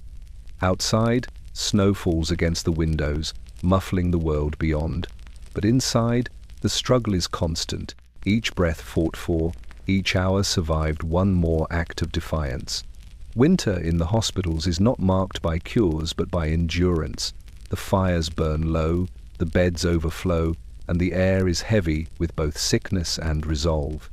You leave the wards with the sound of coughing still in your ears, your breath fogging in the night as you step back into the snow. And you know that behind those walls the struggle continues, fought not against one disease alone but against the season itself. The cold drives them out. When the frost hardens the alleys and the Thames grows sluggish with ice, the rats come creeping into every corner of the city. You see them first at the edges of the markets, their sleek bodies darting between crates, their claws scratching softly over frozen wood. Their eyes catch the glow of gaslight, glinting like tiny coals in the gloom. In summer, they scatter quickly at the sound of footsteps. In winter, hunger makes them bold. The snow outside starves them, covering scraps that would have once been easy to find. Now they gnaw through sacks of grain, tearing holes with yellow teeth, leaving trails of husks scattered across the cobbles. You hear them in the night, a steady rustle beneath the floorboards, the sound of claws scratching, of teeth working wood and cloth. In the tenements, children huddle closer to their mothers, clutching blankets tight, for the rats do not distinguish between scraps of bread and crumbs left in bedding. Hunger sharpens their search, driving them nearer to the warmth of human life. In the markets, vendors stamp their feet against the cold and swat at the invaders with sticks. Still, the creatures slip back again, quick and cunning, their bodies weaving through shadows. Fish stalls suffer worst carcasses, stiff with ice, are chewed half away before dawn. The rats drag pieces into the snow, leaving streaks of blood that freeze black against white. In the dim hours of morning, you see their tracks, a scatter of tiny prints leading into drains and under doors, vanishing where the city's darkness swallows them whole. Even the hospitals are not free of them. In wards where food is scarce and sickness heavy, rats creep along rafters and across floors, sniffing at broth left cooling on tables. Patients stir weakly, swatting them away, while nurses chase them with brooms. Their hunger does not fear illness nor death. In graveyards, too, they burrow beneath snow into the fresh earth, feasting where the frost has not yet sealed the soil. Winter strips away the boundaries. The rats go where survival leads them. On the docks, they swarm the holds of ships trapped in ice, gnawing through ropes and nibbling at cargo. Sailors curse as they set traps, their boots crunching on carcasses frozen stiff. Still, for every one killed, two more appear, bold and tireless. At night, their squeals rise from the riverbanks, sharp and shrill, carried across the water like the cry of lost souls. The sound unsettles even the hardest men, for it is a reminder that in winter, hunger spares no creature. You walk home and hear them in the walls. A faint scratching, a muffled squeak, the sense that something alive moves just beyond sight. You picture them there, gnawing at crumbs, waiting for silence before creeping into the open. Their presence is constant, as sure as the frost on the windows, as steady as the drip of melting ice. They are London's other inhabitants, living parallel lives in shadow and filth, thriving where men falter. The hungry winter rats are not only nuisance, they are emblem. They show the city's truth, that survival is merciless, that hunger drives all creatures to boldness. In their sharp teeth and restless scurrying, you see a reflection of your own struggle, the same fight played out in different skins. And as long as winter holds, their shadows will haunt every street, every cellar, every bed where the frost has already taken too much. You look upward, and the city wears a crown of white. From chimney to gable, from church spire to crooked tenement eave, snow lies heavy across the rooftops. It softens the sharp lines of London, rounding the edges, turning jagged brick and slate into slopes of pale silence. The city appears transformed, as though another world has been laid gently atop the old one, fragile and fleeting, a world that will vanish at the first thaw. In the early morning, when the light is thin and grey, the rooftops gleam faintly, their surfaces untouched. Birds leave delicate trails of footprints before fluttering away, their wings scattering flakes into the air. Smoke rises sluggishly from chimneys, curling into the sky, staining the whiteness with smudges of black. Each plume tells a story. In the richer quarters, the smoke rises thick and steady, proof of hearths fed generously with coal. In the poorer streets, chimneys stand silent, capped in snow, their families below shivering in the dark. As the day grows, the snow shifts. Icicles form along the gutters, daggers of glass that drip steadily when touched by faint warmth. Children tilt their heads back to watch them glisten, daring each other to break one free. Some succeed, clutching the fragile prize until it melts in their hands, leaving fingers wet and numb. Others only watch, listening to the slow drip, drip, drip of meltwater falling into the slush below. The city's music in winter is as much above you as beneath your feet. From the upper windows of tenements, you see women leaning out to shake blankets, snow tumbling in white clouds that scatter over the street. The rooftops themselves groan under the weight, the beams within creaking when the snow piles too thick. More than once, the weight proves too much, and a roof caves inward, sending a flurry of snow and tiles crashing into the rooms below.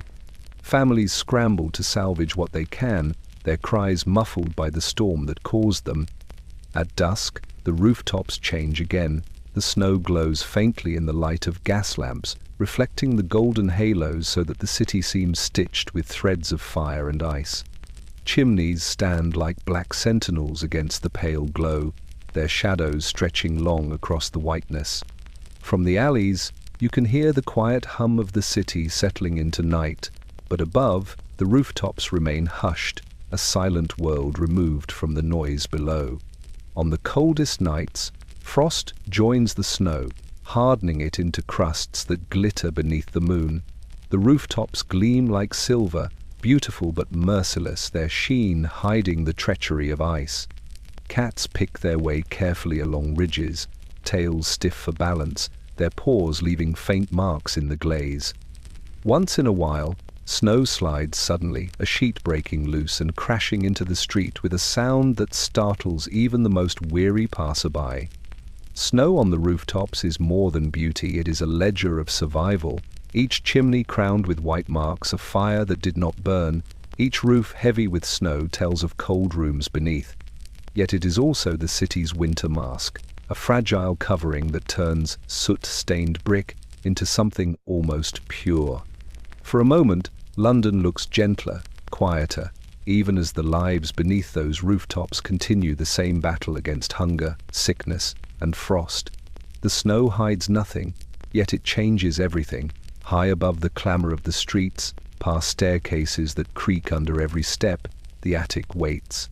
Its door is low, its ceiling sloped, its walls bare but for stains left by damp winters past.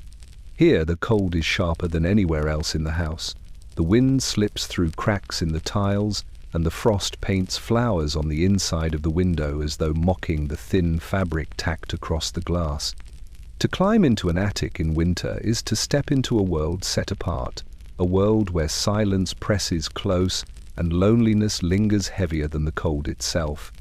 You feel it the moment you duck beneath the beams. The air is different, thinner, as though the warmth from the rooms below cannot climb this high. Breath hangs unmoving in the dim space, drifting slowly toward the rafters. The floorboards are bare and icy, every knot in the wood stiff with frost. Mice scurry across them, tiny feet tapping like whispers before vanishing into the walls. There is no fire here, no brazier. Only the body itself serves as heat, and even that is quickly stolen by the winter air. Those who sleep in attics do so because they must. Apprentices, servants, the poor who rent the cheapest corner of a house, all climb the narrow stairs at night, blankets bundled under their arms, to lie in rooms that seem forgotten by the world. They curl beneath the slanted roof, listening to the sounds of the city below, carriages rattling faintly, voices muffled through layers of brick and slate. The noises reach them dimly, reminders that life continues elsewhere, while here, the night stretches long and still. The loneliness of attics is sharpened by the cold. You lie awake, your breath puffing in the dark, your fingers stiff beneath the thin blanket. Every creak of timber sounds louder, every gust of wind through a gap feels like a hand pressing against your cheek. Sometimes snow sifts down through the roof tiles, scattering across the floor, a small drift forming that sparkles in the moonlight. You hear it melting slowly when the morning sun rises, drip after drip sinking into the boards. Writers, dreamers, and paupers alike have known these rooms. Some sit at small desks, candles trembling, ink freezing in the well, their words scratched slowly onto paper while their hands ache with cold. Others crouch by the window, watching the city roofs stretch endless, their chimneys puffing pale smoke into the air. From above, London seems both vast and distant, unreachable, the world of warmth and plenty lying far below. Yet, there is a strange intimacy here too. In the attic, you are pressed close to the sky, the night stars hidden only by thin panes of glass. The wind is louder, the moonlight sharper, the snowfall heavier against the roof. It feels as though winter itself is your companion, silent and patient, sharing the room with you as you drift in and out of uneasy sleep. The loneliness of attics is not only the absence of company, but the awareness that warmth and life exist just below, beyond reach. The laughter of a tavern, the glow of a fire, the murmur of families gathered together, these things hover beneath your feet, but you remain apart, with only frost and silence for comfort. In the morning, you descend again, your breath still fogging the air, carrying the attic's solitude with you like an invisible weight, etched into your bones by the long, frozen night. The city's poorest quarters look different when the frost settles. Gas lamps glow faintly through drifting snow, their halos bending in the fog, casting long shadows across cobbles slick with ice. Here, in the alleys where poverty presses hardest, the streets of vice come alive even in winter. The cold does not silence them, it sharpens them, driving the desperate into the night when others retreat to the warmth of fires. You walk through narrow lanes where the fog is heavy and the air reeks of gin. Women stand beneath the lamps, their dresses thin despite the cold, shawls wrapped carelessly across bare shoulders. Their lips are blue at the edges, but their smiles are painted bright, their eyes quick and watchful. They stamp their feet against the frost, waiting for men who emerge from taverns, staggering and laughing, their coins burning holes in their pockets. The women's voices rise above the silence, teasing, cajoling, sometimes sharp with impatience, each word curling into the night in a puff of white breath. Children dart between the adults, offering matches, flowers, or simply begging for a penny. Their fingers are cracked and raw, their feet bare in the snow. They cling to passing coats, tugging, pleading, then vanish back into the shadows when the constables appear. The night is a marketplace, and every figure has something to sell, whether body, drink, or stolen goods. The frost covers everything in the same white veil, but beneath it, survival is bartered openly. Gin shops glow with a dim, inviting warmth. Their windows drip with condensation, the glass fogged by bodies pressed tightly within. From the doorways spill voices, slurred songs, angry shouts, bursts of laughter that carry into the frozen street. Inside, the air is hot, stinking of sweat and liquor, a stark contrast to the frost that claws at the doors. Men stumble out, collars loosened, eyes glassy, their breath steaming as they sway into the arms of women waiting by the curb. The snow does not deter them, it only softens their footsteps as they disappear into alleys.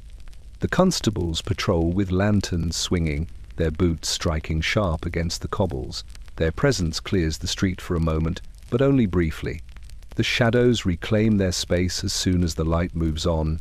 Deals are struck in whispers, bottles pass from hand to hand, knives glint faintly where the fog breaks. Hunger makes men reckless, cold makes them cruel. A single coin can buy warmth for a night, whether in drink, in flesh, or in fire stolen from another's hearth. Above, the rooftops gleam white, silent witnesses to the trade below. Snow settles on the shoulders of those who linger too long, dusting their hair, stiffening their skirts. The women shake it away with a laugh that sounds more brittle than merry, while the men ignore it altogether, too lost in their bargains.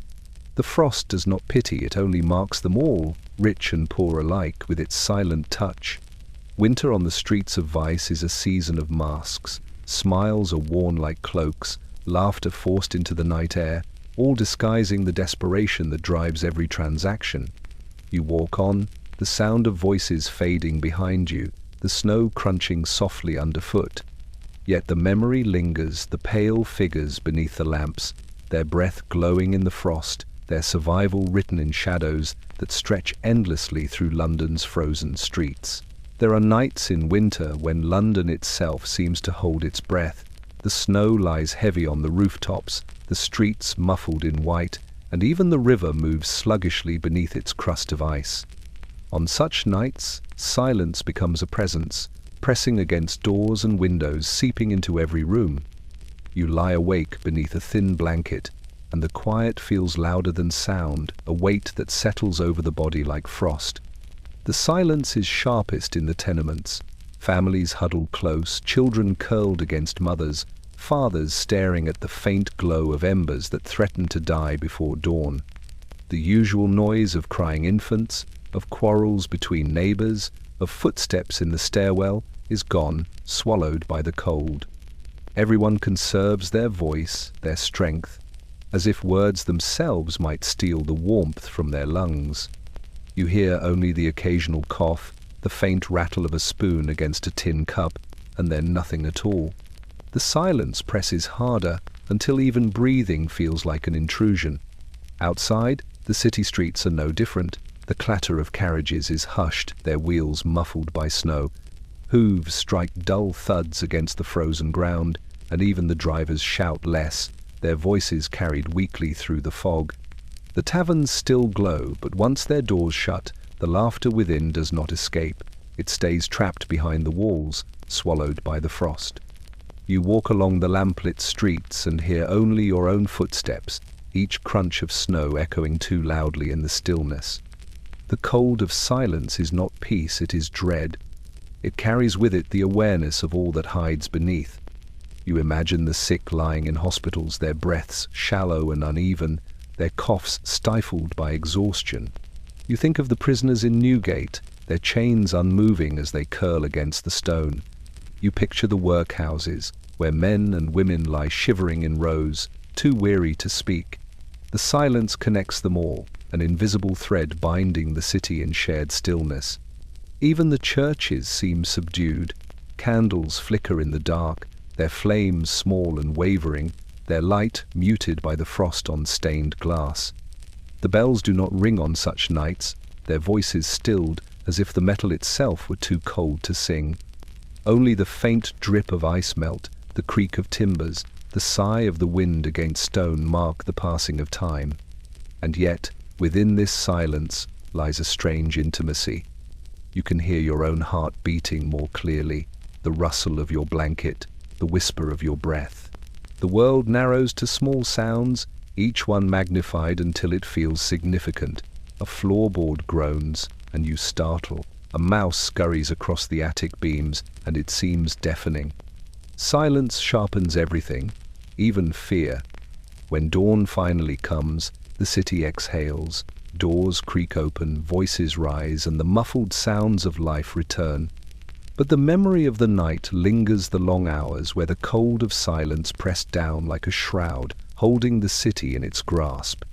You carry it with you into the day, a reminder that winter's fiercest weapon is not always the storm or the frost, but the heavy, endless quiet that chills the soul.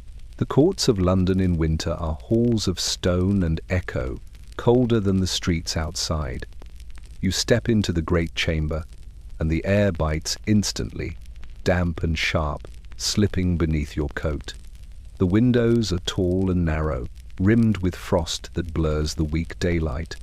Candles burn along the walls, their flames guttering in the draughts that slip through cracks in the glass. Their light pools on the polished floor, leaving most of the room in shadow. Even here, where the law is meant to burn bright, the season creeps in, turning justice into a slow, shivering ritual. Judges sit in their robes, layered heavy with wool and fur, the whiteness of their wigs stark against the gloom.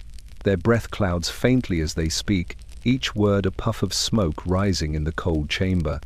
They shuffle papers with stiff fingers, the ink smudging where it meets damp air. Beside them, clerks rub their hands together before scratching notes with quills, their movements sluggish from the chill. The law proceeds, but every gesture is weighted with frost. At the center stand the accused, their thin coats offering little protection against the cold that seeps from the flagstones beneath their feet. Their lips tremble, though whether from fear or frost is hard to say. Shackles clink faintly as they shift, the sound echoing far too loudly in the silence between testimonies. The jury sits close together, scarves pulled tight around their throats, eyes red from the cold and the long wait. Even their judgment seems slowed by winter, their gazes heavy-lidded, their thoughts clouded by the numbness in their bones. Spectators gather in the gallery, their coats dusted with snow carried in from the street.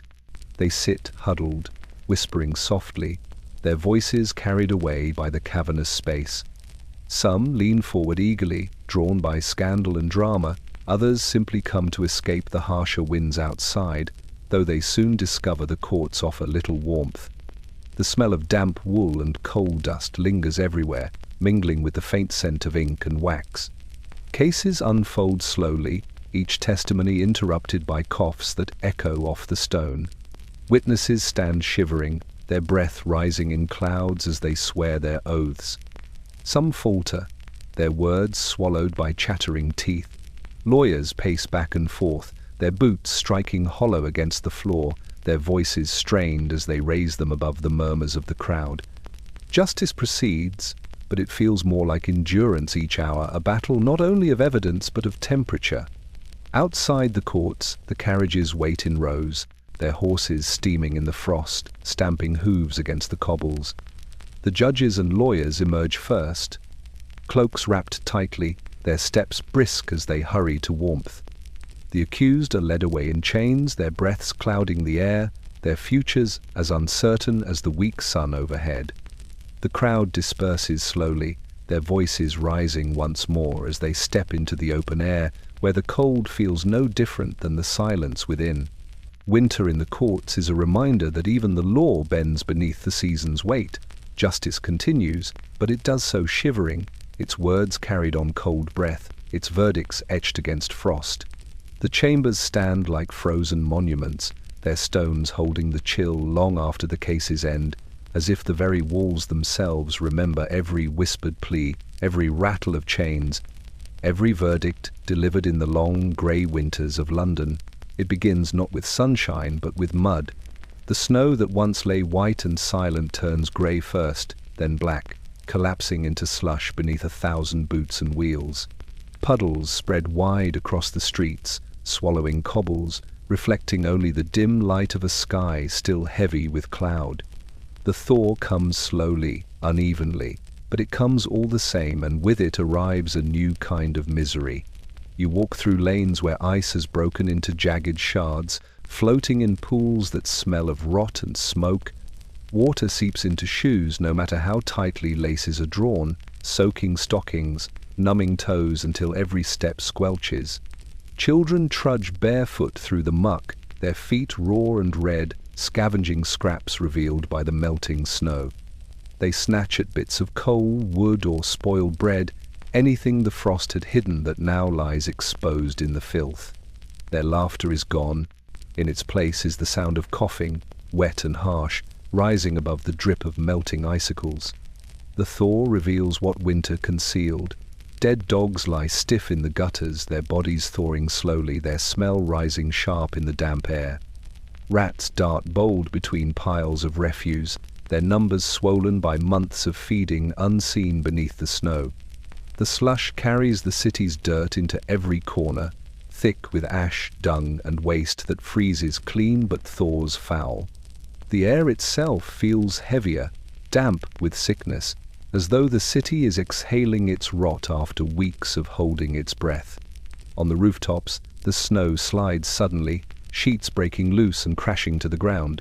Icicles snap from gutters, shattering like glass at the feet of passers-by. People flinch and hurry on, huddled beneath cloaks already soaked through by drizzle. Carriages splash through the mire, wheels spinning mud into the air, drenching anyone too slow to move aside. Horses stumble, their hooves slipping in the slime, their eyes rolling as drivers curse and yank the reins. Inside, homes suffer no less. The thaw seeps through roofs, dripping into pots placed hastily on tables and floors. Damp spreads across plaster walls, blooming into dark stains that smell of mildew. Fires sputter as the air grows heavy with moisture, smoke curling low instead of rising, stinging eyes and throats. Blankets that once held frost now hold damp, clinging cold to skin rather than warming it. The misery of the thaw is not its bite but its dampness, which settles deep into every crevice and refuses to be driven out. The thaw also brings funerals. The ground, once too hard to dig, softens into mud, and graves are opened for those who did not endure the frost.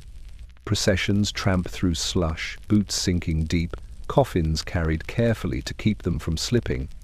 The priest's words are drowned by the squelch of mud, by the hollow slap of shovels striking wet earth. The mourners return home with shoes heavy and hearts heavier still, carrying the thaw back with them into their rooms. The misery does not end with the melting. The frost had been cruel, but it had preserved, silenced, concealed. The thaw reveals the full burden of winter, its filth, its sickness, its dead. You walk through it with your coat soaked through, your breath damp in your lungs, your boots caked in black mud. The thaw is no triumph of spring, only the city's reminder that survival has a price, and winter never leaves without leaving its scars behind. When the last snow has melted into the gutters, and the first pale shoots of green push timidly through the earth, London begins to stir with relief. Fires burn less fiercely, shutters open to let in light, and the air smells faintly of soil instead of soot. Yet the season does not vanish so easily. The memory of winter lingers, stitched into the very fabric of the city, into the bodies and minds of those who endured it. You feel it first in your bones. Even as the sun grows warmer, the ache remains in your joints, a dull reminder of nights spent shivering beneath blankets too thin. Fingers still bear the cracks from frost. Lips still hold the scars of cold air drawn too sharply into the lungs. For the poor, these marks become permanent, carried into summer as proof of survival. A cough that will not fade, a limp that grew worse in the frost, a face hollowed by hunger. These are winter's ghosts, walking still among the living. The memory of winter is written on the streets as well. Mud lies heavy in alleys where snow once muffled the world, and stains remain where soot mixed with frost to blacken the walls. The railings glint faintly, stripped of their icy crowns, yet they seem to hold the echo of hands that once clung to them in desperation.